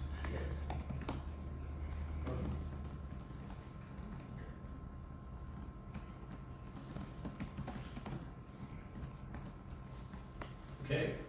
So we get into the next phase of the discussion here. We're all treaty people. I didn't want to give a high school history class. I think it was already alluded to about the existence of treaties, so I wanted to take a little bit of a different bend on this and try to maybe introduce a personal perspective or a communal perspective about what it means to be a treaty person in the context of a meaningful workforce and the types of questions that you're going to be. The tough questions that you're going to be asked to answer to your investors, to your shareholders, to stakeholders, or management, or executive. Because to me, it represents one of the treaties actually aren't different as a concept from anything that we do in our daily or routine lives. I think even the concept or the existence of the treaty is something that's born out of what people at the time saw to be the best parts of themselves or the best parts of their society. So doing away with all the catchphrases or anything else you might hear about the treaties, because I want to talk about specifically what people are talking about, or what people are saying about the treaties these days in a modern context. And people say a lot of things about the treaties and about what they mean, which aren't necessarily historically accurate. And both sides, both parties of the treaty are guilty of this. I don't want to give the impression that there's all this language and all this terminology coming out now about the sins of the colonizer, and we're holding people guilty, and there's white fragility, and patriarchal systems are responsible for all the ills in our society. And then you go to the other side, which is Indigenous people talk about their treaty rights, and that was generations ago. It doesn't matter. It's Indigenous people themselves, I have to admit, or I'll concede that there are Indigenous peoples out there, particularly those in the political spheres, who weaponize treaty rights and who use them for their own either personal self-righteousness or their own personal advantage. Again, in both instances, there's a disconnect between what the historical basis of the treaty was and what it continues to mean today, because it is without sounding too corny, it is a living, breathing way of life, and it's, whether it's in your religious background or religious or biblical teachings about how you approach your life and how you treat other people and how you work with other people. And I think there's so much common ground there that goes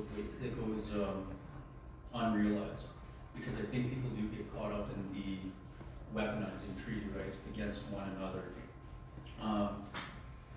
But I think it's as easy as the treaty formed the basis of a relationship between two groups of people at a time where there was a lot of friction and a lot of conflict. For any of you who have time or who have an interest in the history buff, and I delve into this stuff, but I've been through a lot of historical accounts about Indigenous peoples and that really critical time when we met with the settlers. There's two books, if anybody wants to look at, there's one called The Empire of the Summer Moon, which deals with the Comanche people in northern Arizona, the Panhandle of Oklahoma. And the second one is The Killing of Crazy Horse, which is another account of what it was like to be a Sioux person or a Dakota person in northern North Dakota, South Dakota, in and around the Black Hills at the time of contact. If anybody wants to take a couple of days and read those books and just glean from them what it was actually like to live on the prairies back in the early 1800s, mid 1800s, it actually wasn't uncommon for any average individual to, while on the settler side of things, be under a constant attack by Indigenous peoples, and the brutality of some of these attacks is documented throughout our historical record. There's no easy way around it. It was brutal. You couldn't run into a person on the prairies. Every 10 steps, every person that you ran into on the prairies was either a threat to your family or existence, your situation on the land, and the types of things where we say, well, it's a stereotype of scalping. It's like, well, why was that such a stereotype? Well, because it was a prolific practice in the mid-1800s. It wasn't uncommon for entire families, entire communities, entire towns and forts to be slaughtered by Indigenous people. On the Indigenous side, same thing. The wars, the famine, the sicknesses that made their way through Indigenous communities was quite prolific as well too. Indigenous communities fought amongst themselves.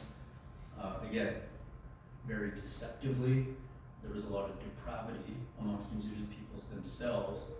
This was a very, very difficult place to make a living in the mid-1800s. The accounts of all of this are covered extensively in these books, and they paint a pretty bloody picture.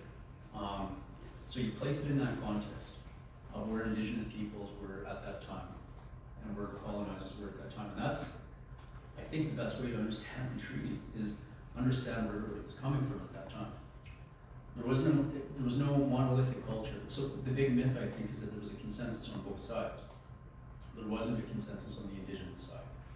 Not all the Indigenous people wanted to enter into the treaty. A lot of the Indigenous people of this land wanted to continue to live the lifestyles that they traditionally lived. So you can see that in the examples of Poundmaker, Big Bear, people who resisted signing a treaty for an extensive period of time, but eventually, because their communities were dealing with sickness, famine, shortage of buffalo, they they had to come to that real tough decision to enter into treaties to obtain provisions and gain a more livelihood for themselves. On the non-Indigenous side, they were just a survivor. I mean, you look at the accounts of where the United States government was on their position on the entering into of treaties at that time.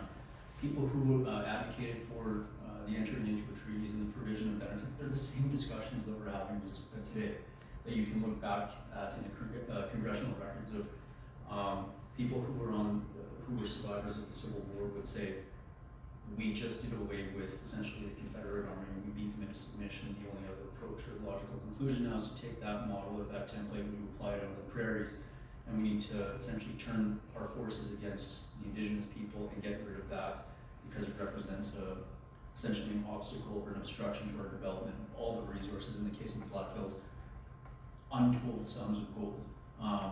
So there were different motivations on both sides, but it was very violent. But both sides had idealists, you could say. Both sides had both, whether it was the English settlers, whether it was the United States, and in the case of Indigenous peoples, whether it was the Cree, whether it was the Blackfoot forces, both sides had their idealistic elements who they saw a future for the two of them to live together, and they did their best at that time to encapsulate what they saw, what that vision would be, and put it into a document. So just like us today, just like you see in biblical times, just like you have teaching in the Quran, there are divisions, there's this duality. Everyone has that within us. Oh, do we want to focus on that? Do we want to dwell on conflict, or do we want to work on a better partnership or a better, more harmonious existence? The treaties are a product of that. They're the product of that ideal on both sides. I think that's the only way that I can put it. Because there's no way to look at the treaty. You can for high school or elementary school purposes look at it through rosy eyeglasses, but the fact of the matter is, in the circumstances in which both parties were in at the time when they entered into treaties, is anything but. I'll have Danny will talk about like we're all treaty people. There's non-Indigenous and Indigenous parties to the treaty. Danny will give what the perspective of the treaty non-Indigenous element of the treaties are. I struggle to say, like, on the Indigenous side, what was the perspective? It's tough because I wasn't around that. I only had my teachings, my heritage, and the language to inform what it is. In my entire, 42 years of existence, I was actually able to come across a quote not too long ago from an author called Menno Bull. I always was told that the treaty was a sacred promise, it's a sacred covenant. It was aspirational, it was intended to capture those good elements within the Indigenous society, keep us working, keep us focused on a trajectory which was positive and geared towards partnership. The one difference that I often hear when I'm working with Indigenous people versus non-Indigenous people is that the treaty was we never understood the treaty to be this contractual arrangement. It was never a commercial agreement, the likes of which we deal with on a daily basis. There were three parties to the treaty. There was the non-Indigenous people, so the Crown's representatives, Indigenous people, and the Creator. Much like when people get married, they say you're making these sacred promises before God. God is a witness to these promises that you're making. To break them is to break your covenant with God as well too. It's a similar concept in the situation of treaties, and I found this quote by Menno Bull, who honestly he captured it extraordinarily well. So I'll just leave it with this one. But the quote is: "The chiefs who mark the treaties profoundly believe themselves to be entrusted by the Creator with the protection of their tribal cultures. The treaties were a blueprint for their survival and well-being. When they participated in the treaty-making process, they did so from the conviction that they were honoring the sacred trust. In their minds, the treaty was an instrument for fulfilling the sacred obligation to the Creator, to their ancestors, and to the generations yet to come. Another implicit understanding of the chiefs who marked the treaties was that they were autonomous peoples and that treaties affirmed continuity of their autonomy. They mark the treaty in the spirit of coexistence, mutual obligation, sharing and benefit, and as an agreement between themselves and the newcomers not to interfere with each other's way of life. They assumed the treaties would enshrine this intent and spirit as a permanent living legacy. Thus, a frame of reference for justice, the treaties provide a paradigm for high idealism. Again, from the Indigenous perspective, I can't think of anyone who could have said it any better, because there were people at the time on the Indigenous side. When you go to Fort Carlton, you just have to look in your mind's eye of the people who gathered there for 3 days. Some of them were certainly there as leaders, and they appealed to the pipe ceremonies and their own ceremonial practices, and they treated that as an extraordinarily sacred time. They had their own critics internally. For whatever reason, or however they were able to do it, they were able to get all of those chiefs in the area to sign the treaty in good faith. And those who did sign it, by all historical accounts, did so ceremoniously. They didn't do it as a matter of bad faith bargaining or anything of that nature. That's the relationship that existed then. Because of what we're going to learn from later today, those promises that were entered into back in 1876 in Treaty 6 territory were essentially the day after the agreements were penned by the non-Indigenous people, were essentially thrown away. The Indigenous peoples themselves kept copies of the treaties, and they all had treaty medals, and they certainly enshrined those promises and tried to keep those promises alive in their communities. But because of things like the Indian Act, residential schools, all other external factors, land expropriation was a big one. Lack of provisions, lack of the provision of supplements or implements for our agricultural practices, isolation of Indigenous peoples. That high idealism that Indigenous people had was tested for the better part of a century. So, What was the name of the author you're referencing there? for the quote, Yeah. Menno Wold, M-E-N-N-O. B-O-L-D-T. And the book is Surviving as Indians. Yeah, and from a non-Indigenous perspective, as it relates to the treaties, there is another slide we're gonna go through that kind of talks about the benefits that the white settlers received and the Indigenous people, the impacts of the treaties on them. But for me, when it comes to treaties, for myself, it's just my personal belief, I do my best to, be knowledgeable, look into the treaties, understand what was the intentions of the Indigenous people coming to enter into the treaties. And when I'm working in different jurisdictions, what treaty area am I in, or am I in an area where there is no treaty, and kind of what's the history and past for that. And of course, when we're entering into new engagements, is the treaty necessarily going to be top of our mind? Probably not on a practical sense, right? When you're meeting a new supplier, or you're looking to do business with someone. But it's a good reminder to think of the intention and what were the parties intending when they're coming to work together, and how can we work together in terms of reconciliation and being mindful of our engagements with one another.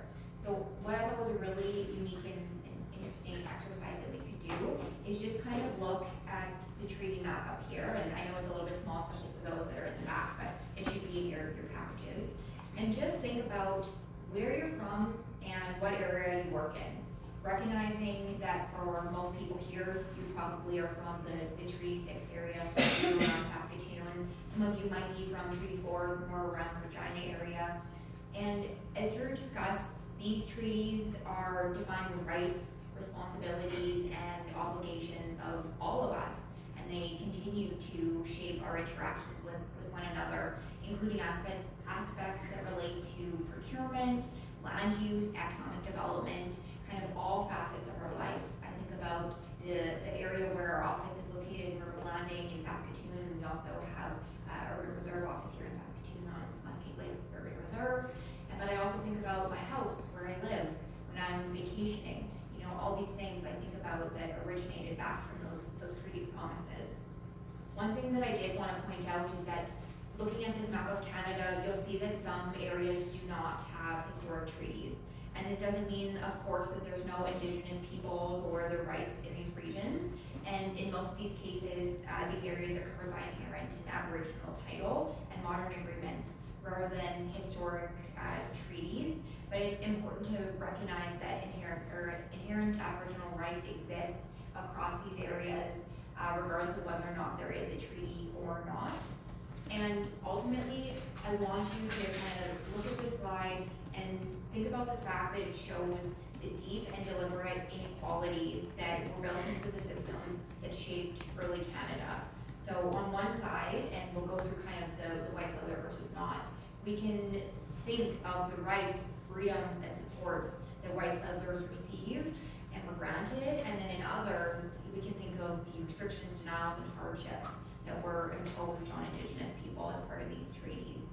And often through laws and policies that were specifically designed to control, assimilate, and exclude them. And it's important to remember that these were not accidental or random differences. They're systematic, written into legislation, enforced by government policy that continues to impact our country today, and reinforced through institutions like the church, the education system, and the financial sector that now continue to impact Indigenous procurement. And these differences have lasting impacts that continue to impact all of us in this room and people across Canada.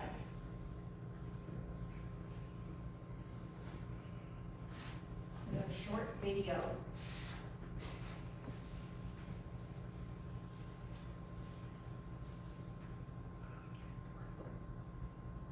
Oh no, did I break it? Let's see. Hopefully I can double as IT.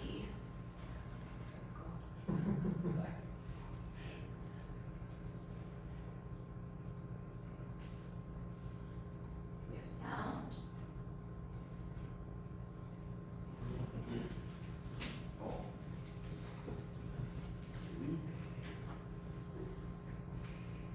Like we said, we're all learning today. It's the place to do. Oh. I just turned this on, so I can't now. No. Okay.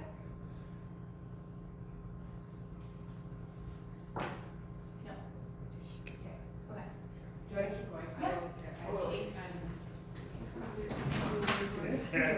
We may see this later. Oh yeah, you have to select your output, yeah.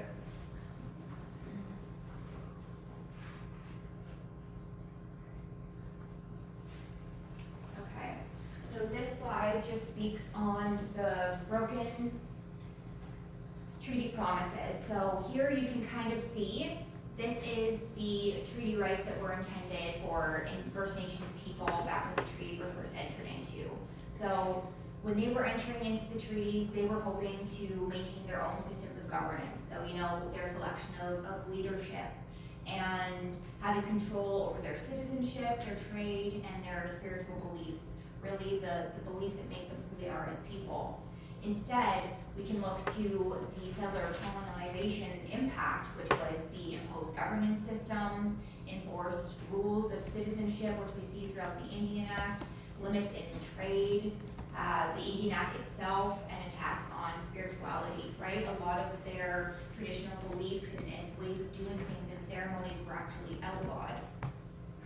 They also, as it related to treaty rights for First Nations, they were hoping to have shelter, but instead, they were segregated to their reserves and received inadequate funding for housing. There was a housing crisis. Yeah, he's just gonna, Okay. just go back. Yep.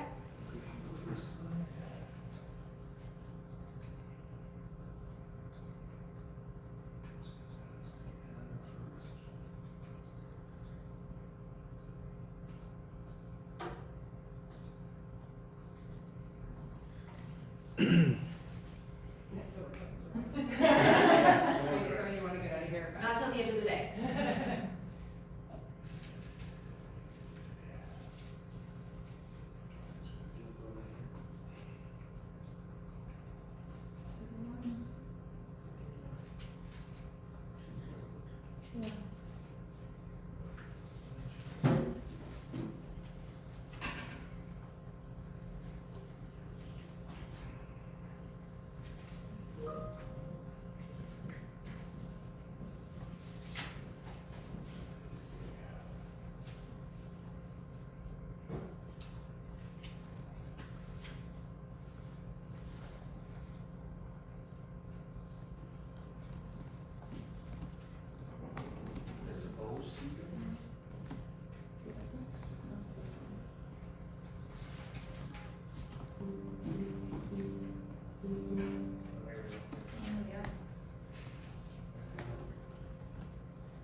Fellows like thinking about, I don't know if it was there. What it was? Thanks, Brian. The buffalo always sustained us. The newcomers saw us. When they started killing them off, we started to die from hunger. Our leaders realized we had to find a new way to live. They came together at Fort Carlton and Fort Pitt in 1876 to meet the Crown's representatives. They negotiated our future through Treaty 6, a nation-to-nation agreement. Our people were told that the newly arrived Northwest Mounted Police were there to protect us. Livelihood, education, health care, hunting rights, and more were all promised in exchange for sharing the land to the depth of a plow. We were told we kept our freedom, and because the treaties were done through our traditional ceremonies, most believed the promises made by the Crown. No one knew the Government of Canada was preparing the Indian Act at the same time, which said Canada could dictate our lives. No one knew the Northwest Mounted Police was there to push us onto reserves. No one knew the written document said we surrendered the land. Big Bear and a few other leaders wanted to negotiate a better deal. Government representatives, like Indian Affairs Commissioner Edgar Dewey and his assistant Hayter Reed, wanted them all to move away from the coming railway, so they used hunger as a weapon against anyone trying to resist. Big Bear tried to choose a reserve near Little Pine and Poundmaker, but it was not approved. He and his people were sent to Frog Lake, Alberta. The government brought in an Indian agent named Thomas Quinn, who had a reputation for cruelty. He continually refused rations to the starving people. Another man, John Delaney, forced the women to trade their bodies for food for their hungry children. On April 2nd, 1885, the Cree warriors, led by Wandering Spirit, finally pushed back with force, killing 9 men they knew as their oppressors, including Thomas Quinn. The reserves in the Battleford area were also kept hungry. A group of leaders and warriors went to Fort Battleford to meet with their Indian agent to ask for food. The people of the town of Battleford got scared and barricaded themselves into the fort. When the Cree and Nakota arrived, the Indian agent refused to come out, and so some of the hungry people took what they needed in the deserted town. The government was already sending troops north from Swift Current to find and punish Big Bear and his warrior chief Wandering Spirit. One troop's leader, Colonel William Otter, decided on his own to attack Poundmaker's camp. Poundmaker went to Little Pine and Sweetgrass, requesting the warriors come to his camp. He felt that a large number of worthy men would convince Otter to turn back. Otter attacked before dawn. He fired into the Cree camp without negotiating, but the warriors protected the people and defeated Otter's troops. Eventually, Big Bear, Poundmaker, and Wandering Spirit turned themselves in to ensure safety for their people. Big Bear and Poundmaker were sent to Stony Mountain Prison. On November 2nd, 1885, 8 warriors, including Wandering Spirit, were tried without legal representation and sentenced to death. The government brought people in from nearby reserves to witness the hanging. Children from the residential school in Battleford were also forced to watch, to be taught what happens if they stood up for themselves.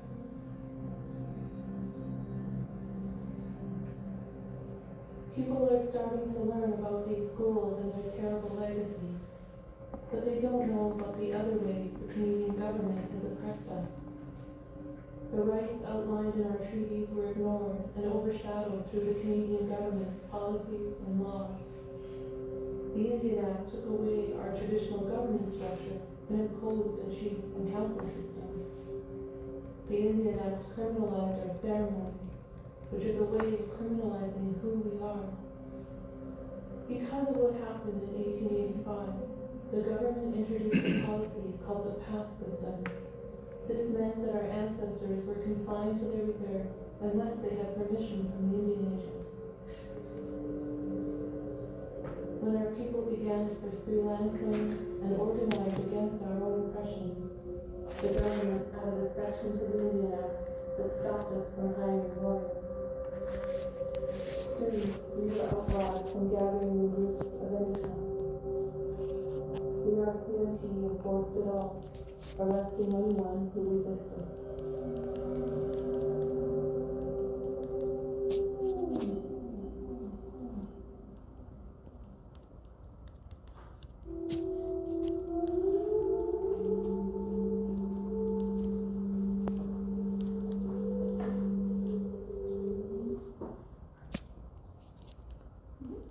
So maybe we'll digest that information. It's pretty heavy to listen to for sure. So we'll just take a 10-minute break. I know we've been sitting for a couple hours already. So the washrooms are where you came in by the reception desk. So there's some large washrooms there that you can use. There's coffee and tea at the back, water, snacks, and then we'll come back at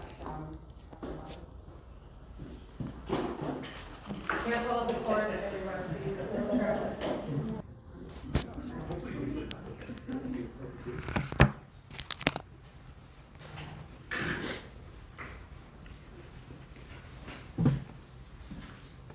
So just to, now that everybody's got on their seat, just to give everybody a quick summary, where we had left off was a summary of the historical promises that were provided under the treaty, some of the historical circumstances that led up to the signing of the treaty.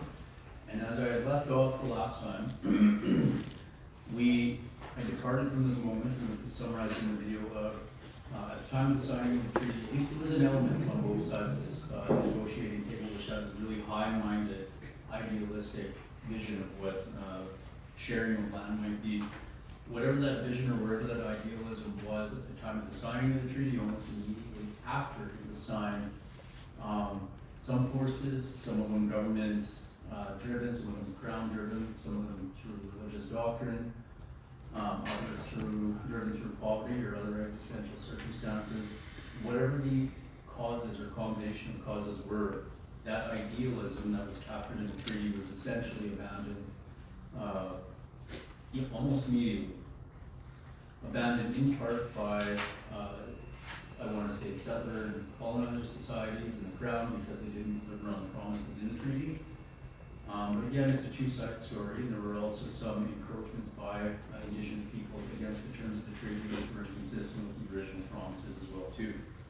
So what you're left with is that treaty vision, the remnants of the treaty vision, which were promised, and what was substituted for it. So we have a list here for everyone's review. I just want to go very briefly through each of these.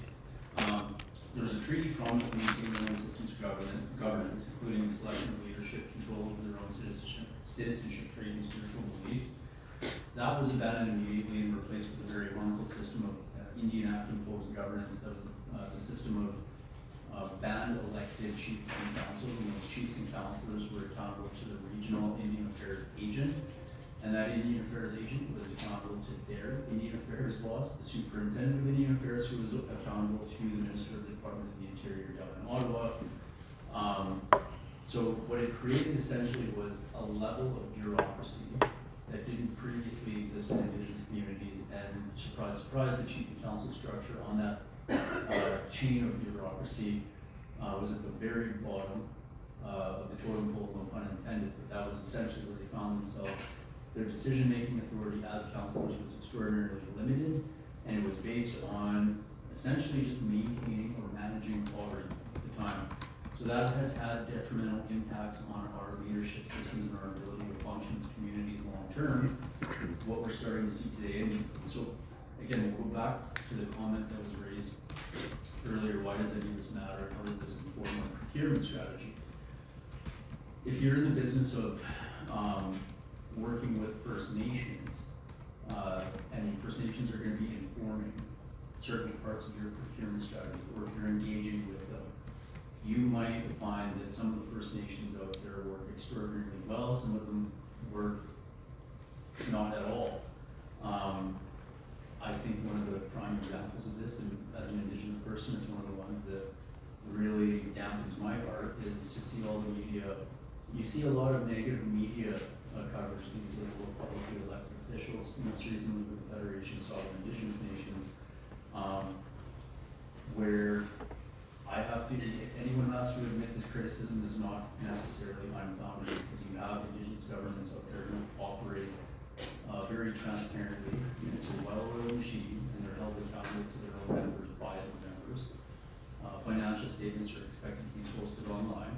They're not, sometimes they're not. In terms of transparency, budgeting, expenditures over certain amounts, things like land sales, land acquisitions, expenditure of trust monies that are being maintained for the First Nation. All of those things are above board for a lot of First Nations, but for a lot, they're not. A lot are still clinging to the colonial system where, under that very bureaucratic system, and I don't want to go into too many examples, everyone has their own experience with this, I'm sure, but under the old bureaucratic system, there are certainly people within that structure who benefit personally, the families benefit personally. There is no accountability. It's entirely driven by personal interests, nepotism, lack of reporting, lack of transparency, and how that translates into you being somebody who's working on a procurement program. It makes it extraordinarily difficult for third parties, external parties, crowns, corporations to work with Indigenous nations when you know that they're being driven for, or their mandate, their modus operandi is to try to secure something, a personal benefit for themselves or with their family members and not for the community as a whole. That's a reality that exists. It's something that needs to be detected, but it certainly has to be unbound. And we're in the long process of trying to fix that and unwind that. And there are mechanisms that anybody wants to ask what those mechanisms are. Happy to discuss further about what Indigenous peoples are doing these days to try to unwind or untie those constraints of colonialism under the Indian Act that were imposed upon them. The next is there was a treaty promise for shelter. Can I make one comment on that? No. So that kind of relates to your due diligence, right? When you're doing your procurement and looking at who your bidders are, looking at proponents and suppliers. But again, that is part of the considerations when you're dealing with Indigenous peoples and Indigenous companies. But of course, those are similar considerations that you're going to want to have when you're looking at non-Indigenous bidders, right? So there are these things to consider, and we bring them to your attention in terms of not every Indigenous community or every Indigenous company, you know, necessarily has the financial transparency or maybe will align with the goals of your organization. But at the same time, it's the same as non-Indigenous too, because we know that there's good suppliers and maybe suppliers that don't align with your organization's operations too. So these are important things to matter, but of course, this isn't just tied to working with Indigenous people.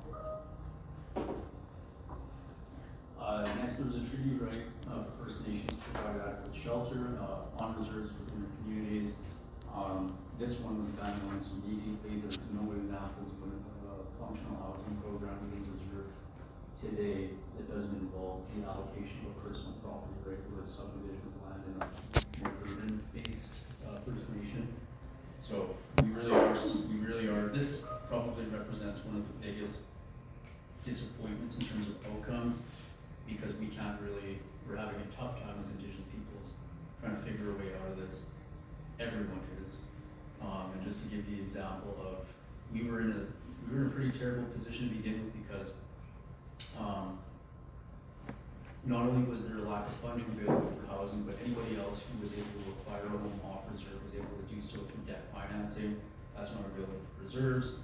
So the only way to put up a house on the reserve essentially is to build it yourself, which a lot of people did because they had training in carpentry, like my father and so on and so forth. They were able to go out and in their spare time build their home on reserve. If you didn't do that, then you had to rely on the band to pay for your house on reserve, which, again, there's a lot of complications associated with that. That problem has been exacerbated now, and I don't want to lay blame entirely on the lack of promises under the treaty, because now it's become much more of a more existential or more global problem. What we used to say, and what the argument used to be in the 70s and 80s, was that the quality of the homes in Muskeg Lake were dilapidated and very poor compared to our off-reserve neighbors up in Marston, Plain Lake, and Leesville. Anybody who's been to those municipalities in the last 20 years knows that there hasn't been a new subdivision built in Plain Lake for the past 30 years. The newest home in Plain Lake, And when homes burn down because of things like drug addiction or the spread of the trade of methamphetamine in the area, there's no houses being rebuilt in their place. The economy for housing in rural Saskatchewan now is just generally bleak. When you couple that with the historical circumstances of First Nations, this is probably a generational problem that hopefully future generations don't feel, but I also don't see a viable solution on the outset. But that's just to say, again, one problem with the treaty promise and how it was not delivered upon, and we continue to suffer that today. Because part of your procurement program obviously is going to involve, depending on the size or the industry that you're in, a First Nation asking for some benefit or some way to bolster a housing program or housing construction or to secure housing supplies to ease some of their bottom line pressures that they're feeling for their members at home, or for training for members who can be able to use those skills back home to build homes. So if anybody's wondering, it's a real crisis. It is something that everybody's dealing with. In the child family services sector, we're riddled with statistics of often 10 or more people occupying a single home. That ties more, like, but ties into the whole urbanization. Like when you look at the prairies, rural Saskatchewan, rural Manitoba, rural Alberta, they're dying, right? Everybody's moving from the small towns into the larger centers, and farming practices, it's no longer that you have a home on every quarter section. There's maybe a home every few miles now, and you have large corporations that are farming 50 quarters of land. And I think that ties into that whole issue you're talking about there with housing, right? No new houses being built because there's less and less people living in the rural areas. There's less and less opportunities in the smaller areas. And you're seeing more of Saskatoon is just growing, gobbling up the land around it and going up into a concrete jungle. Certainly. But this is something that everybody identifies with. I don't know how anybody who's 18 can afford a house these days in Saskatoon. Ironically enough, if you build a house in Muskeg, or if you were to build a house in rural, like in and around Blaine Lake, and people find out about it, then you become the object of ridicule and envy. And actually, if you have a house that's bigger than a 1,500 square foot bungalow in our region, then yeah, you're just attracting attention. The treaty annuity, there was an annual payment to be provided, $5 a year. This is a very interesting one. When you look at the historical records, now the promise of the $5 a year payment was nothing more than to get people, it was an enticement. Even the Crown at the time knew that it was just a symbolic payment. The idea was to get them to come out every year so that when the treaty rations were handed out every year, somebody would have an incentive to actually make the trip in from the bush, from the hunting grounds, to be able to come, pick up your rations, pick up your $5, and the whole point of that was to be able to give some spending money for a week. Well, now the $5 a year doesn't last 5 minutes, so it's that was never raised with inflation. With respect to lands and resources, now this one is self-evident for anybody who pays attention to what the survey plans and what the treaty promise was supposed to deliver and what was actually delivered. Just on raw calculation, because this one was ignored, this treaty promise was ignored so blatantly. In 1993, MLT Aikens, through our predecessors Jim Kirby, negotiated a province-wide agreement called Treaty of Land Entitlement Framework Agreement, which was essentially a framework for having First Nations get compensation for the lands that were not delivered to them. And in many cases, such as Muskeg Lake, the lands that were delivered to them. So in our case, we would have had 30,000 acres delivered to us in the treaty on day one. 9,000 acres was expropriated in 1919 to make way for settlers that never came. So those lands were eventually put up for sale, and land speculators came in, broke the land, improved them, made them marketable, and then sold them at profit. So there's all kinds of issues with the land and how that treaty promise was broken, and how all of those pressures were out of the control of the Indigenous peoples. again, being more charitable to the government at the time, did the government have a need for populating those lands? 100%. When you talk about rural areas, we've always had trouble since 1860 attracting people to come to the prairies and make it through a couple of 2 or 3 harsh winters here before leaving. They were really trying to push people to come to Saskatchewan. And one of those incentives involved, well, we needed more profitable, more arable land. A lot of the Indigenous land was taken for that purpose, but the problem is it was the land speculators that got rich off of it. It wasn't the veterans who farmed it. So again, everyone lost in that deal. But what that leads to today with respect to procurement, you have Indigenous nations who are going to be acquiring vast sums of land, our reserve included. And there's going to be a ton of development on those lands. And if there's going to be development on those lands, there's going to be an expectation that there's going to have to be members of the First Nation developing those lands as partners, as equal partners with industry. And we're starting, I don't need to explain that to everybody, but I think everybody gets that. I think one of the things that does need to be driven home is the sheer volume. There are federal websites that you can look at. The Canada Land Survey Record website, the Indian Lands Registry has an interactive map that you can look at where you can see all the lands that are currently set aside as reserve.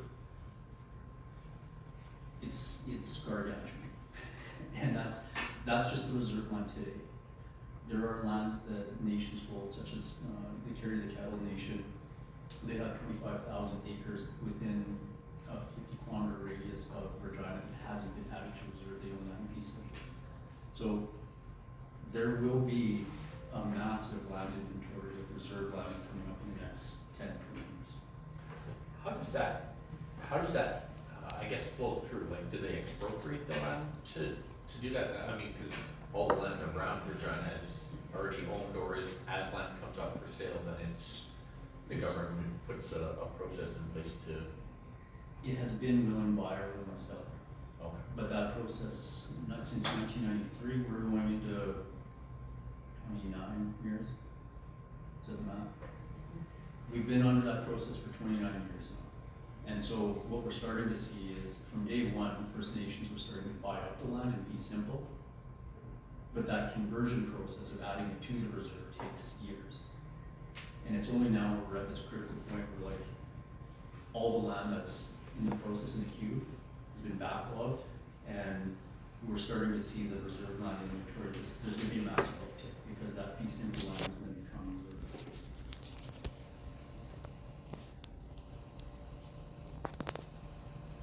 Health, so specifically in the case of Treaty 6, and this is a very interesting one, because there was a treaty promise under a provision called the Medicine Chest Clause, which there is case law on this. There's a legitimate viable case law. You won't find a reported decision very easily.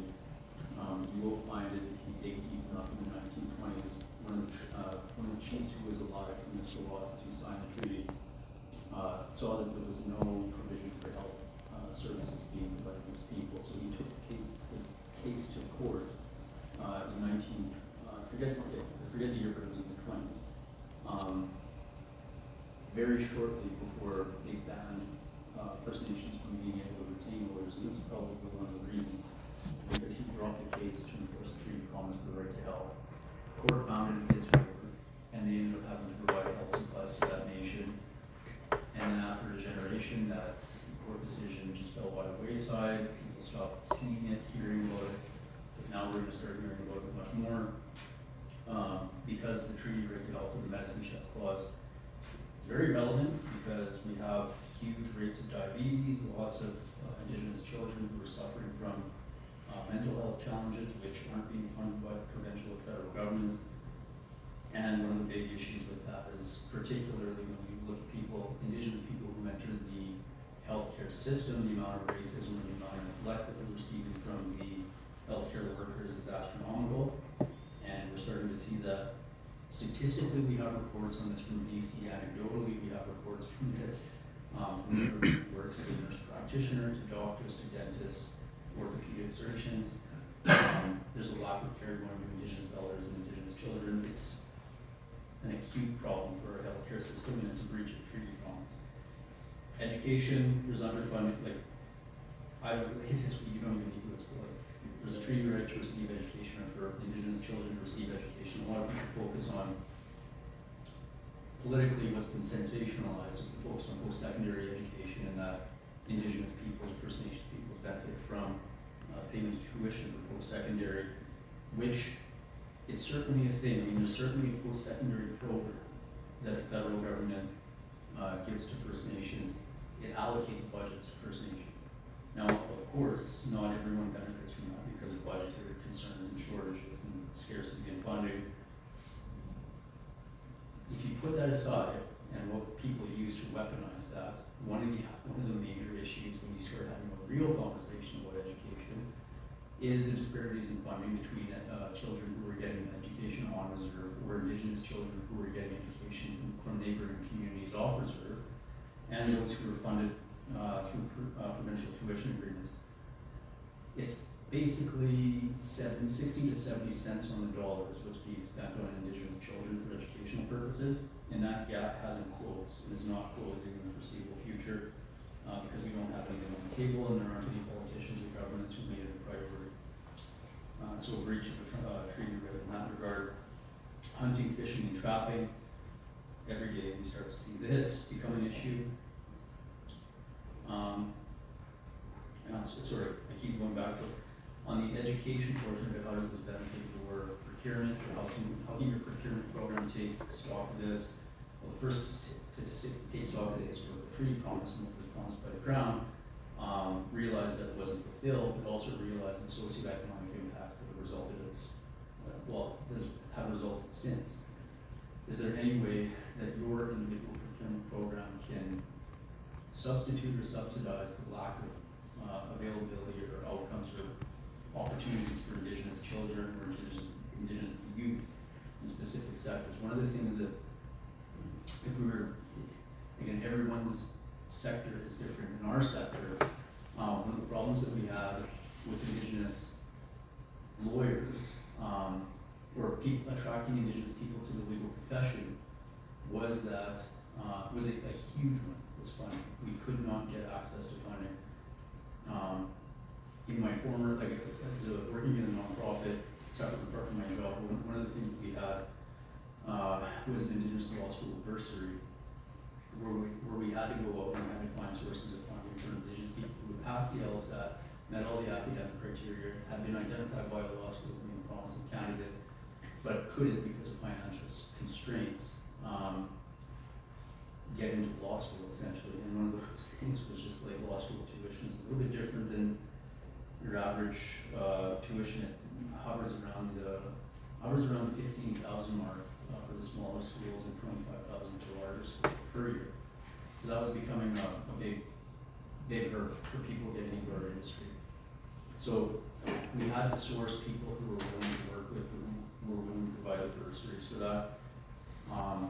That was a massive thing, and now it's just a regular thing. Now, now that we've socialized it, every major law firm, including MLTA, Kins, but the others, you look at the Kirchers, the Oslers, the Baskins of the world, everyone has their annual $15,000 Indigenous student bursary or scholarship that they dedicate.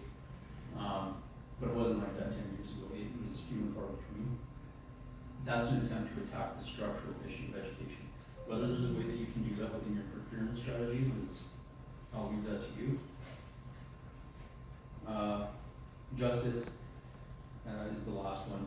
Not as relevant or directly impactful on your procurement strategies, but the statistic I mentioned earlier was something in my former role as the president of the Indigenous Bar Association, which is a national nonprofit organization representing Indigenous lawyers and judges, academics. I was supposed to, my job in that one was to continue to push the justice file, figuring out ways that we can deal with, ways to mitigate the impacts of the justice system on Indigenous peoples, whether it was through mitigating sentencing, including Indigenous people within all levels of the administration of justice, whether it was through court workers, judges, bailiff officers, whether it was through lawyers, defense counsel, we were looking at strategies that all angles to try to drive down those statistics. Obviously, one of the big disadvantages is that crime is, in my opinion, my humble opinion, not the sole, it's not the root, the poverty is the root. And when if you're dealing with a justice strategy, that's secondary. You're dealing with the poverty strategy first. There's a book by Bob Joseph called 20 Things You May Not Know About the Indian Act. So when I said the treaty promises were abandoned and not satisfied, that list that we just went through, what was the primary mechanism that was used? What was the Indian Act? That's the easy answer. We have 21 things here. We have an explanation in your materials about what each of these are. I think we can go just list them off, and if anybody has any questions about, for an example, or anecdotally has something that they want to share with one of these, please feel free to open up. But women were denied status. There was the introduction of residential schools. Reserves were created. Individuals lost their names and were attributed new European names, i.e. Lafon. Individuals were restricted from leaving the reserves.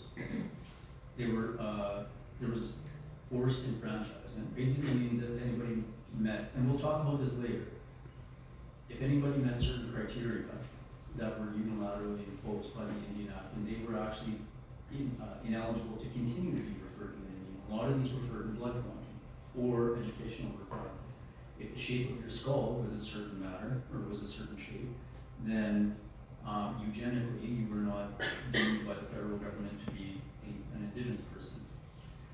There was expropriation of reserves under the Indian Act. There was the lease of uncultivated land under the Indian Act. You could not form a political organization. You were prohibited from soliciting funds for legal claims. No sale of alcohol, no sale of guns and ammo, no access to pool halls. They talked about the imposition of the band council system. Could not use your own native language. Could not practice your traditional religions. You couldn't wear cultural clothing. You couldn't make cultural ceremonies were prohibited. You were denied voting rights. There was the imposition of a permit system so that you couldn't actually leave the reserve. You couldn't trade with people who were situated off the reserve.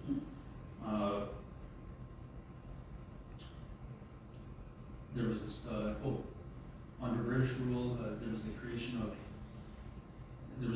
British rule and all the assumptions and systems that came along with it to subjugate indigenous people. And that's the list. And we have a fancy drawing up there. If anybody has any questions about that, we can discuss further. I think one of the things so we operate Treaty 4 for Cable Access, and when we talk to our employees about the treaty and talk about the Indian Act, I always like to point out that the first version of the Act came up 2 years after Treaty 4 was signed. So it was, we're signing over here for, shared, mutual prosperity, all this good stuff. This is being developed in the background. That's already giving a race pieces of this. It was not a long time between the two. No. And it begs the question that was the treaty ever negotiated in bad faith? No, I don't see that. Because that's why I really like to drill down on the historical context of the treaties, because even though people that are guilty of weaponizing the treaty advocacy to say, wow, they were arguing in bad faith, and I was there, I was at the signing, and it's like, no. My own opinion based on historical research, analysis, and reading is that there was a bona fide attempt, economic, societal, and largely economic and imperialistic ambitions wanting the day over for the better part of the century. For sure, I would say I support that argument. The first point on there talked about that women didn't have treaty status. I think kind of relevant in, when you talk about the historical context, women overall weren't considered citizens at that period of time, whether you were Aboriginal, white, or whatever ethnic background. Women didn't get the right to vote till much later on, or own land or anything, right? So I think, looking at that as part of that historical context, it's a greater societal shift. How many of these are still in place?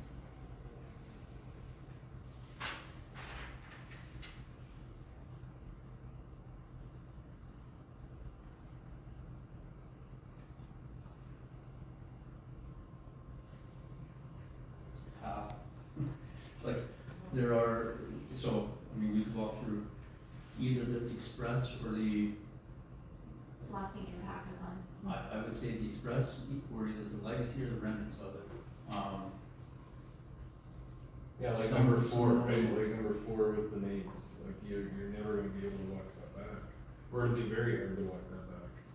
Well, it's different, we had to go, like, yeah, we had to do a genealogical search, and we had to get access to records that we didn't have access to. Took better part of 30 years to get our family history back, what would it look like pre-1876. And then when we did, well, by that time we would, like, as a family, as a community, we already internalized a lot of the names and the ways of being. But even the first one, like, with respect to denying Indian women's status, when I said yesterday with Willie Littlechild, that's what we were doing yesterday, was presentation still standing in Senate committee on the bill S2, which is supposed to amend the Indian Act to eliminate the discrimination against women on the basis of sex, because that provision treats Indigenous women differently than Indigenous men. We're still, even though the Charter of Rights and Freedoms has been enforced since 1982, we're still arguing that 40 years later to secure equal status between Indigenous men and Indigenous women. And it's actually a debate. We're arguing with senators, so it's, that one still exists today, and there's either a remnant of or still an express provision in the Union Act, or some of these today. Yeah. I know from my reserve, where I'm bent, they still don't do the traditional dance. They used to. They used to bring other First Nations to come do dances, and they don't do it themselves anymore. They're starting to bring the ribbon skirts back, but not the dance. So it's still harder. What's the, I can't remember what the, cause the women's status, they had that amendment to it, but it's not been gone, but what was that you could trace your genealogy, you were allowed to recognize your status through the matriarch. What was that, C11? 92? So there have been a number of cases that have gone forward. The original case back in 1985 was Sandra Lovelace. Sharon McGuire brought it before the BC Court of Appeal in 2011, and then Mr. Ron Dejean and his family in Quebec brought it before the Quebec Superior Court in 2016. All of those were challenged, and now the most recent challenge has been the Nicholas family in British Columbia, and that's what we're arguing about right now. Another successful court challenge, essentially deeming certain provisions of the Indian Act sexist, contrary to the charter. There have been bills to address each of those. Whether it was Bill C-31, Bill S-2, Bill S-3, Bill C-15. It's the root cause of anything. It's have to follow. Incremental changes, and that's what we are, and that's what I argued yesterday. There's a mechanism, a very easy mechanism to do away with all of this in one stroke of pen, but our elected, or not, sorry, our senators, just won't move forward.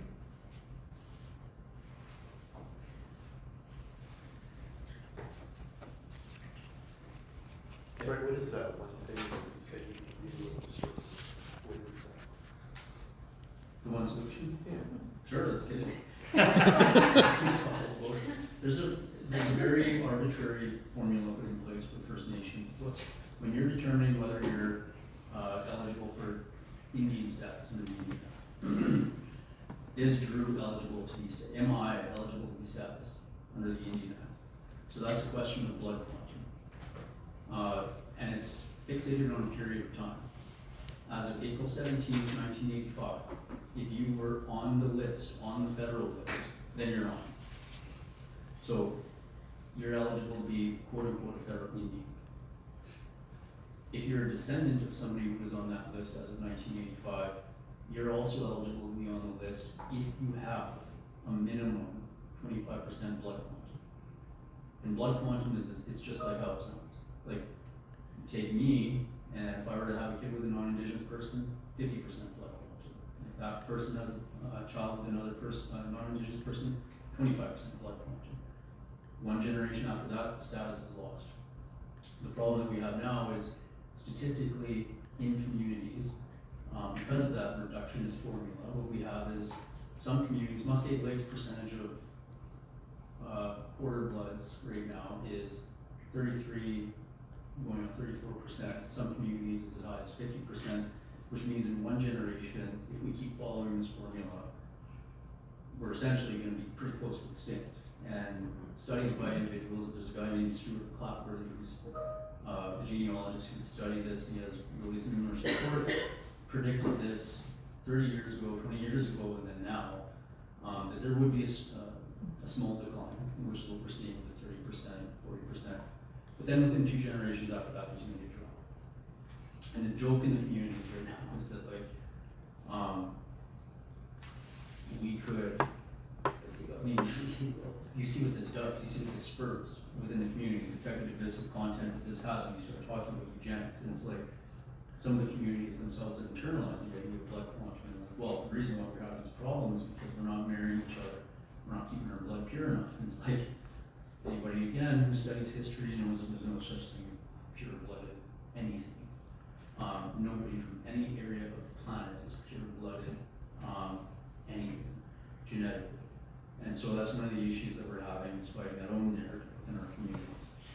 Well, the real narrative, which is people propagate with whomever based on all kinds of societal factors, the likely outcome is we're going to be extinct legally as an Indian in 2 generations. So do away with that blood quantum formula is my recommendation. But yeah, we're not getting a lot of benefit for it. Yeah, just to add a comment, when I was growing up, my mom would always say, make sure you marry an Indigenous man, have a kid with an Indigenous man, so your kids will be Indigenous. Because say if she's half, but my father's full-ish, whatever. And yeah, just to keep that blood quantum alive. But yeah, because I was internalized at a young age to do that. But have I? No, not yet. To be determined.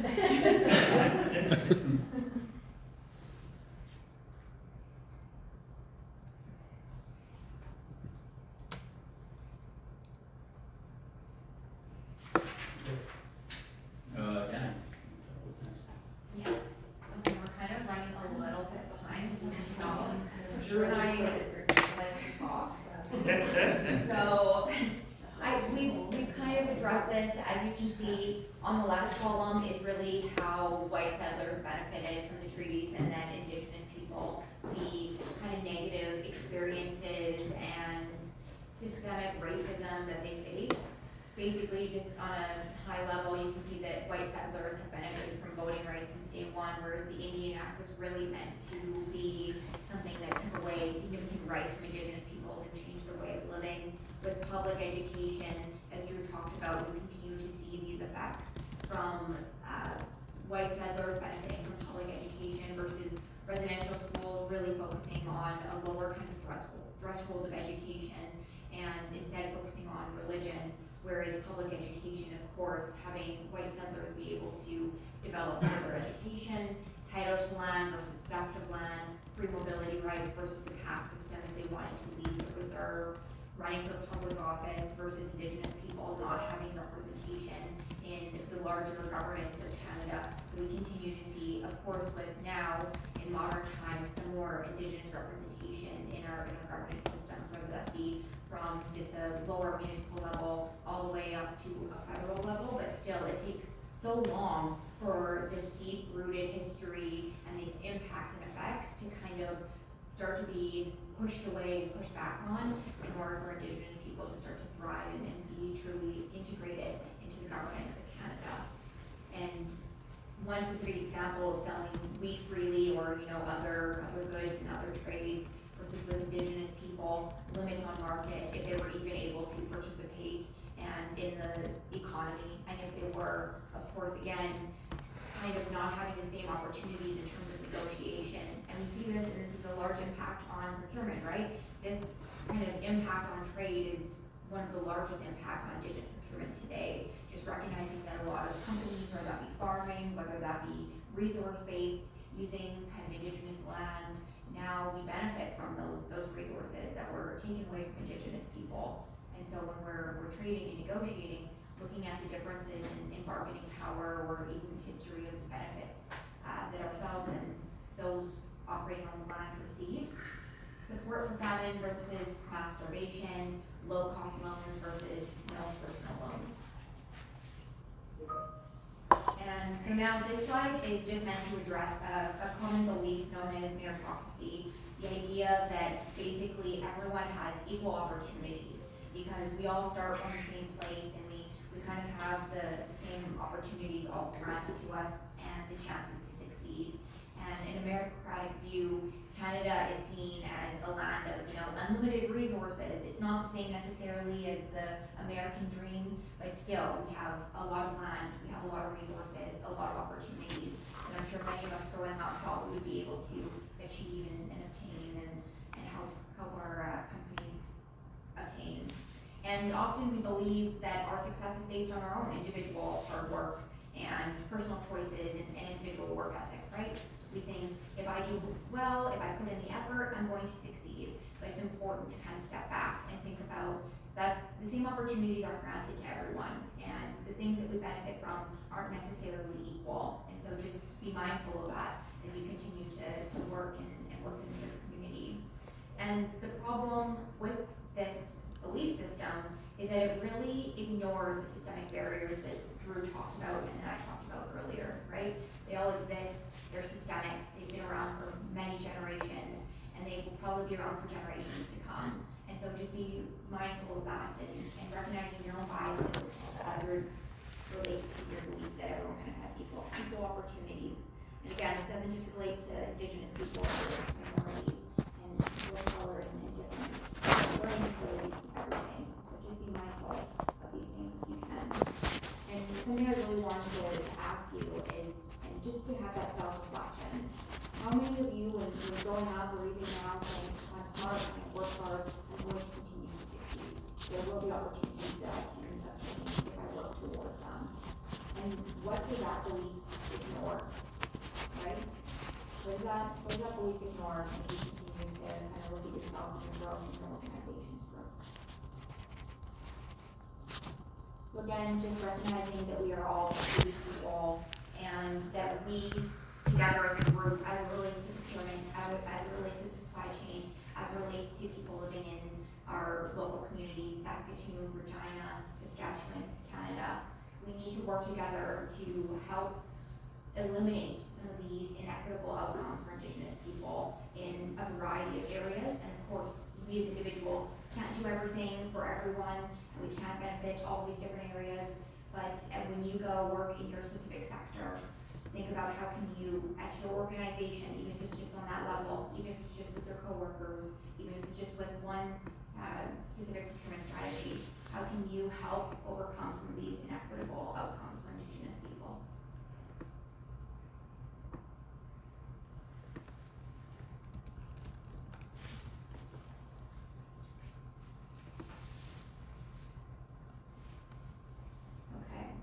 We have a table group discussion, but I'm recognizing that we're over time. Donalyn, do you want to kind of walk through this table group discussion, or should we kind of save some of the discussions for maybe later this afternoon? Yeah. Okay. And with that, we're moving into module 3, the Indigenous engagement model. And I think, and I hope, this will kind of be the point where things might start to kind of shift in your minds in terms of we've done a lot on the history of Canada, the systemic racism that's ingrained into our society and our governance, but now we're starting to look a little bit forward into what's happening more in modern days and how can we take this information that you're receiving today and how can you bring that back to your organizations and bring that back to what you're doing on more of a day-to-day basis.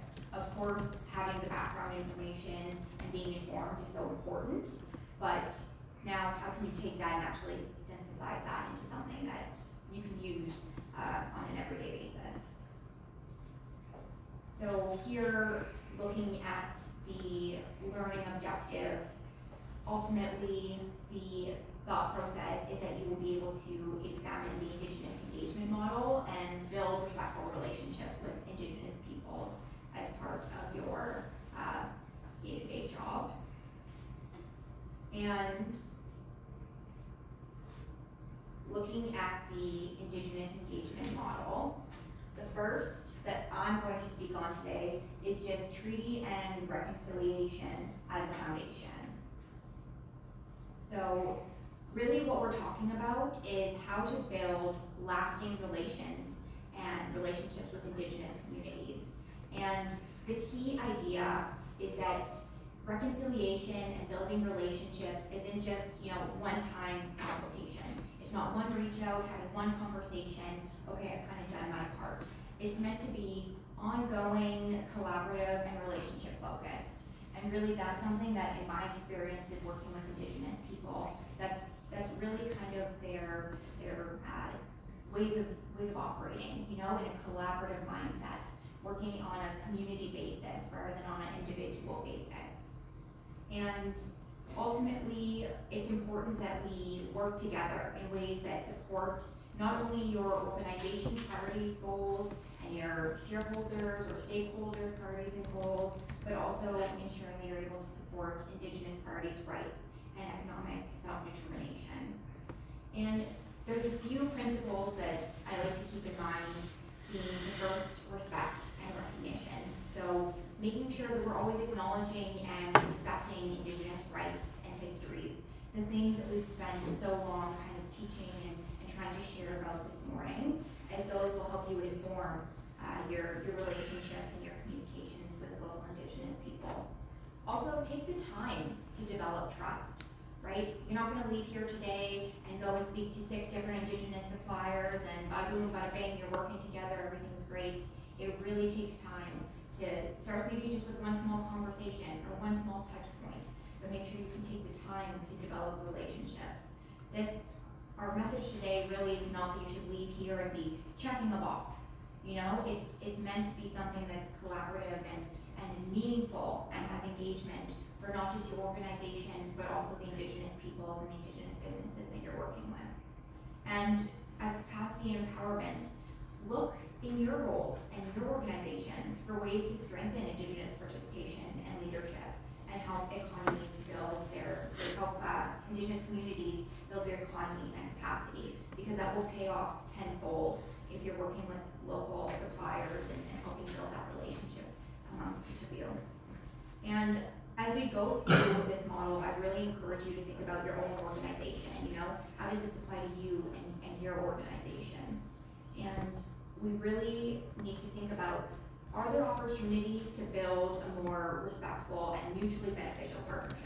Because that's not the overall messaging here, that we need to focus on helping Indigenous people. It's how can we work together to create a meaningful, beneficial relationship. So now looking at treaty and reconciliation as a foundation, this is, in my opinion, one of the most critical aspects of this model. And this is where everything begins.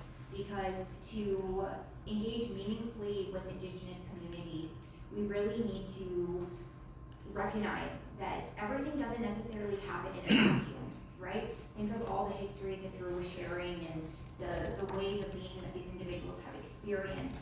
So there might be some levels of hesitation, or there might be a little bit more levels of trust that need to be built, or a little bit more communication that has to happen, because you might be dealing with people who have faced these inequalities for generations, right?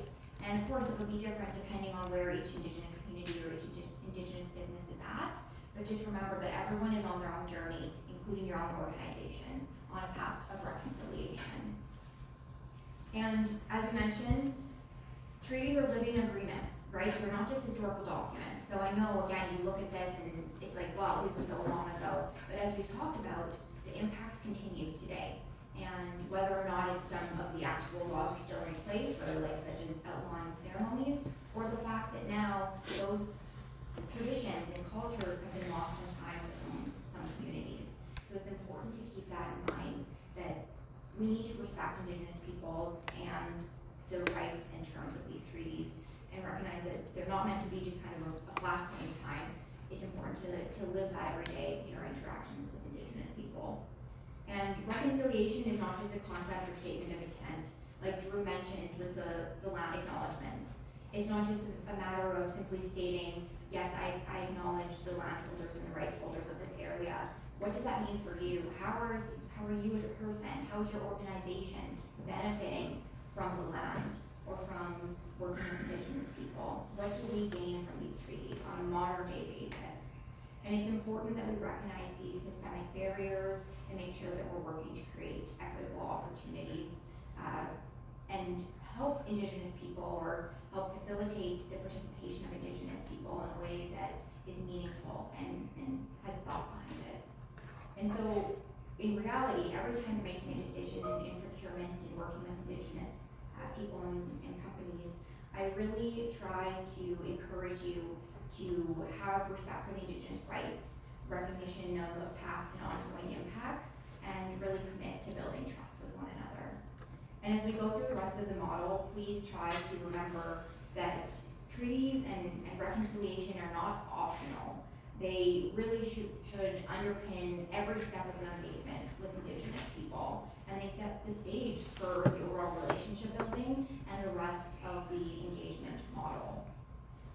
Looking now at the second, if we're going clockwise, relationship building, trust, and transparency. So this one really focuses on that relationship building between yourself, your organization, and Indigenous people and communities. And ultimately, the very kind of under nature and importance of that is the emphasis on trust and transparency, which has not always been there, as we know, between Indigenous and non-Indigenous people. And once we've helped to establish that basis of trust and that basis of transparency, that's truly where reconciliation and meaningful engagement and that relationship building can start to thrive and flourish. And as we all know, trust is earned over time. So these communities have experienced broken promises, miscommunication, or exclusion in past dealings. And this means that we can't assume that trust exists. It must be built intentionally, consistently, and ultimately takes just time. And all it takes is kind of one negative instance to set the relationship back. So just be mindful, working and building that trust. And transparency, of course, goes hand in hand. I assume you probably expect some level of transparency from your suppliers, and that's part of that due diligence that I spoke about earlier, in that you want to be working with suppliers and communities and businesses that have transparency to their members or to their stakeholders, and it goes both ways, right? And then you want that transparency to ultimately be top of mind when you're working with each other. And when I'm working with First Nation clients or working with non-First Nation organizations that are looking to bring on Indigenous suppliers or Indigenous partners, this is one of the main things that I often see, is that it's a unique relationship, and that oftentimes in meetings it's more of a conversation and more of a opportunity building for everyone than, you know, how can I take this small piece of pie and win, and if there's only one pie, so if I take this part and that means you don't get that, but you'll have the rest of the pie, how do we negotiate this pie, versus how can we collaboratively both win together? And if we make this one a win and we build our capabilities, how can we both benefit in terms of future projects or future technologies or future benefits? And relationship building also requires active listening. So that means not coming into it, you know, we all have biases, but being mindful of that, being open to hearing from your various proponents and what they have to say and share about their experiences. And I think oftentimes we can hear things in the news, or we can kind of hear certain rumblings. You know, people might have certain biases towards certain Indigenous communities, but if you're having proponents bid on your projects or bid on supplying certain goods, take the time to truly read through the proposal, or if something seems a little bit confusing, or you might have heard some miscommunications in the news or anything, take time to just be transparent and talk about that, be upfront. Say, you bid this, I just wanna make sure, can you explain ownership of your organization? For example, you say you're 51% Indigenous owned, like we've had the kind of story today.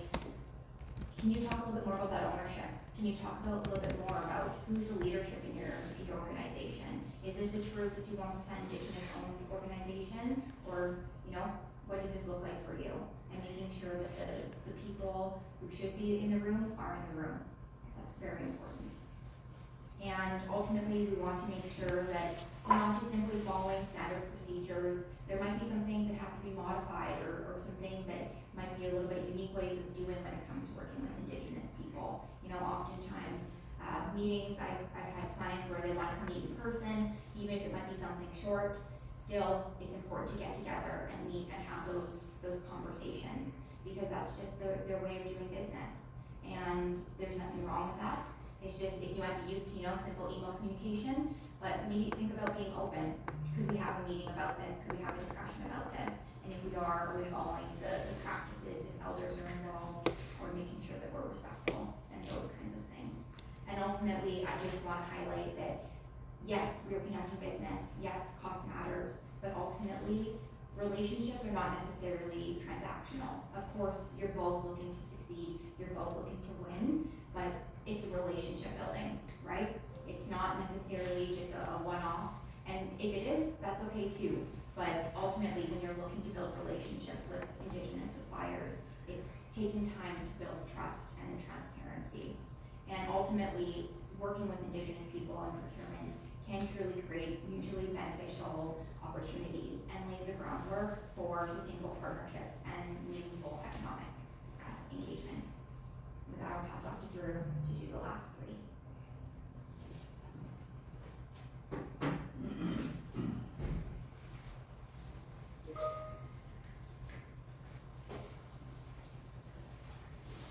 So I appreciate that I'm standing between you and your lunch here, so we try to make this one as quickly as possible.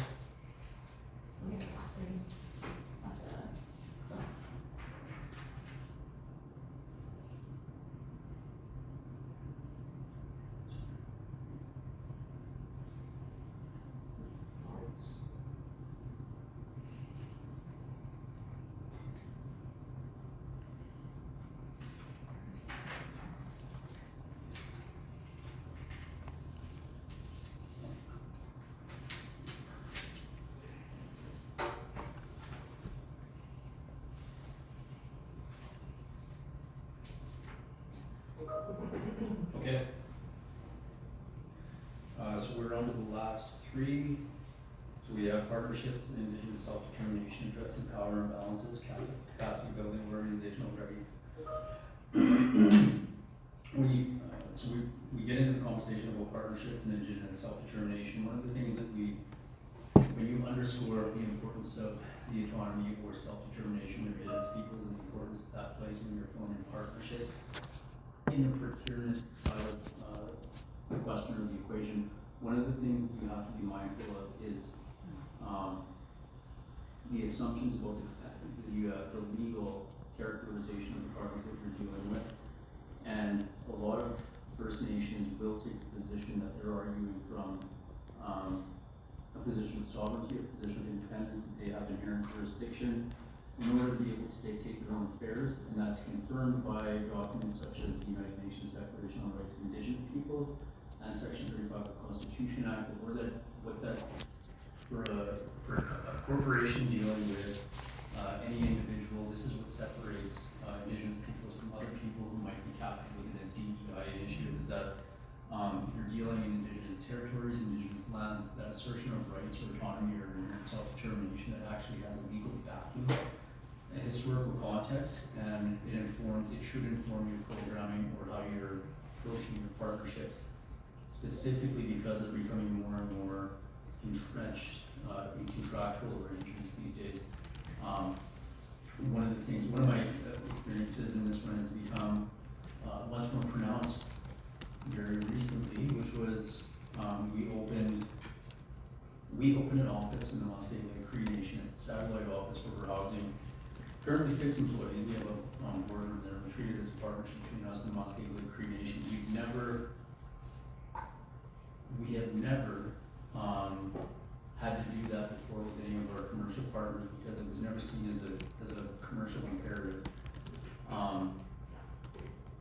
Now the foresight of some of the people who were working at the firm, I can't take credit for any of this. The people who were working there 20 years ago, who had the original idea about, well, we need to make access to justice a priority. We need to make it accessible for Indigenous people. So we need to have a physical bricks and mortar location on reserve lands. That's one of the things that they made a priority out of Calgary back in 2006. And they actually, the firm, MLT at the time, actually opened an office in the second largest First Nation, the Siksika Nation, located about 50 kilometers east of Calgary.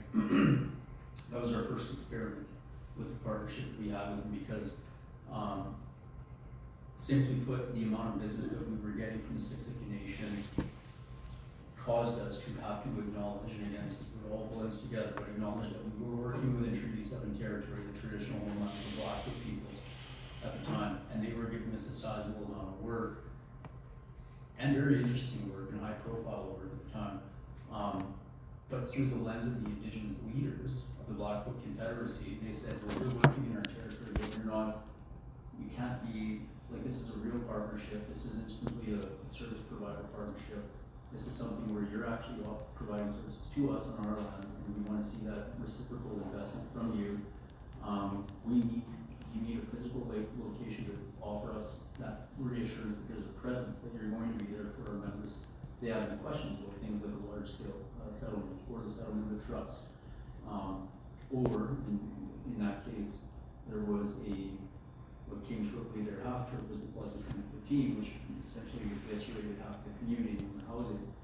They wanted reassurance that when their insurance programs were being administered and their disaster funding was being administered, that the legal basis on which it was being allocated was being done fairly. And the only way to do that was to have lawyers in the community. Well, that original philosophy stuck. It was an experiment, just like today's session. There were some pitfalls. We had to close the office, we opened it again in Sutena, learned from some mistakes there as well too. COVID sort of had an impact on our Sutena office in southern Calgary. And now this is probably the new and improved and probably the most successful reiteration of having a presence on a reserve. And that's real partnership, I think, in our view. And does it bear fruit? Absolutely. Is it beneficial for our bottom line? I'm confident it will over an extended period of time. This fiscal year, no. It's an expenditure for sure.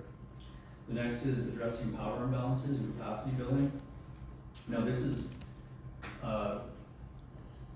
spoken to earlier by Harley because what he had talked about was that real power imbalance, that lack of accessibility to templates, frameworks, and things of that nature. So we know this as a law firm, we know this more than most industries.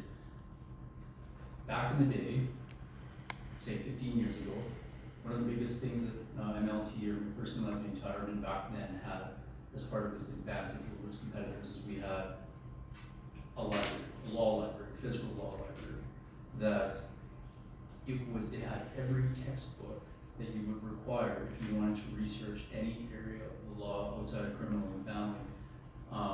And so from a commercial practitioner standpoint, that was better than gold because that gave you the tools to be able to respond to your client's needs in a way which was so much more advantageous than starting out as a sole practitioner and having to start from scratch and reinvent the wheel and seek out those resources.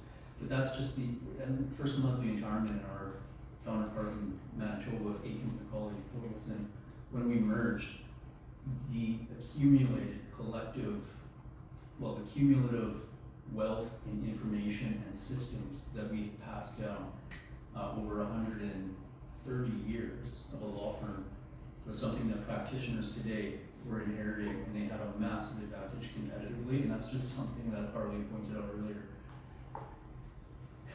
A lot of people don't have. Well, the power imbalance has shifted against Indigenous companies or Indigenous proprietors in that regard, and you can imagine how. Because the systems haven't been inherited, because and right now we're talking technologically, The advantage 20 years ago was the library, the advantage today is access to artificial intelligence platforms and expertise. So how, are there ways, are there creative ways within your procurement strategy to try to even that imbalance? Organizational readiness is the last one, and I think this one's self-explanatory, but it builds off of the capacity building and addressing the power imbalance. But is there a way for your organization to help create scenarios or create an environment where an Indigenous service provider can propel or really launch themselves, like enter into your ecosystem, your service providing ecosystem? And that's one of the things that once you deploy a framework for services, for service provisions, is there a way for an Indigenous organization to benefit or to become ready to respond? Without me lingering the point there, I'll go back to the example that we have as lawyers. Initially, there were a ton of circumstances that we had because of the organizational, personal, societal, socioeconomic barriers, which made it very difficult for our Indigenous, First Nation, either employees or consultants or service providers to be able to adhere to the type of model that the firm subscribes to, which is a $1,700 billable hour a year model, which requires there are significant demands on an individual's time when it comes to that. You're usually working 6 days a week, 10 hours a day.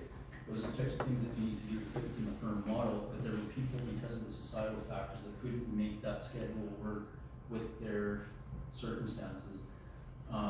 And it's tough work. It's hard, like having to figure out a way to have somebody who's dealing with the societal impacts, the ones that the likes of which that we were dealing with, and to come into the firm environment and be able to excel competitively. It's tough, and we are losing money. You do lose time.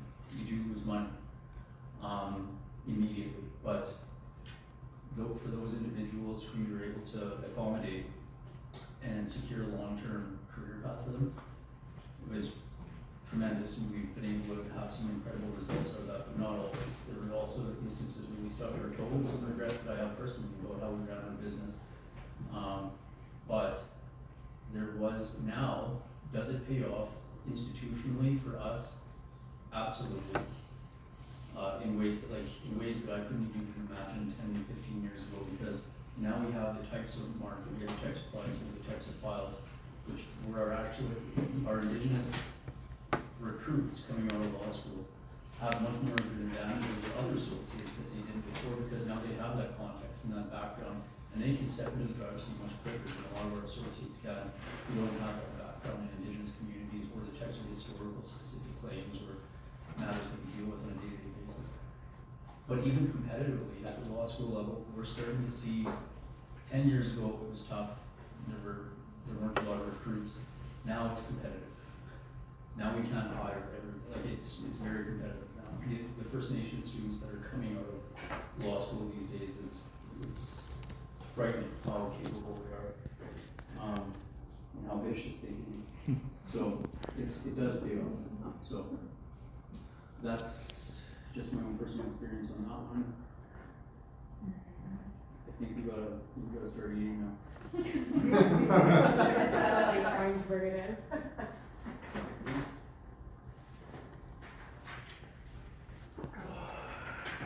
But I guess over lunch, if you need a conversation starter, maybe just, you can chat about if you're building a new model, how would you begin to build each of the key areas of that EM, and reflect on how your current practice fits into the model. Just something to think about and maybe chat about as you go over lunch.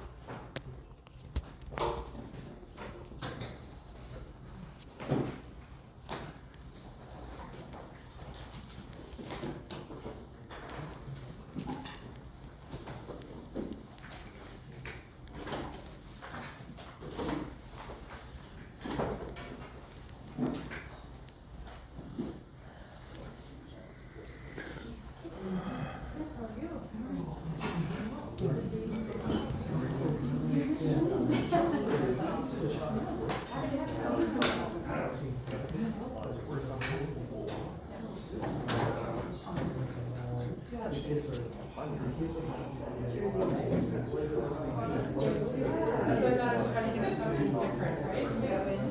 Don't ask me how. Always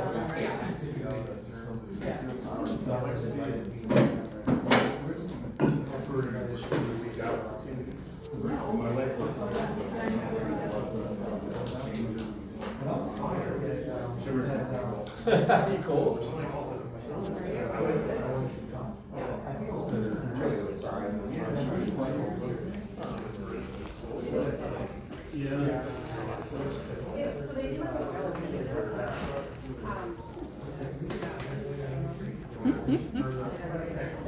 I've had Jersey Mike's and Minot, and they were amazing. Okay.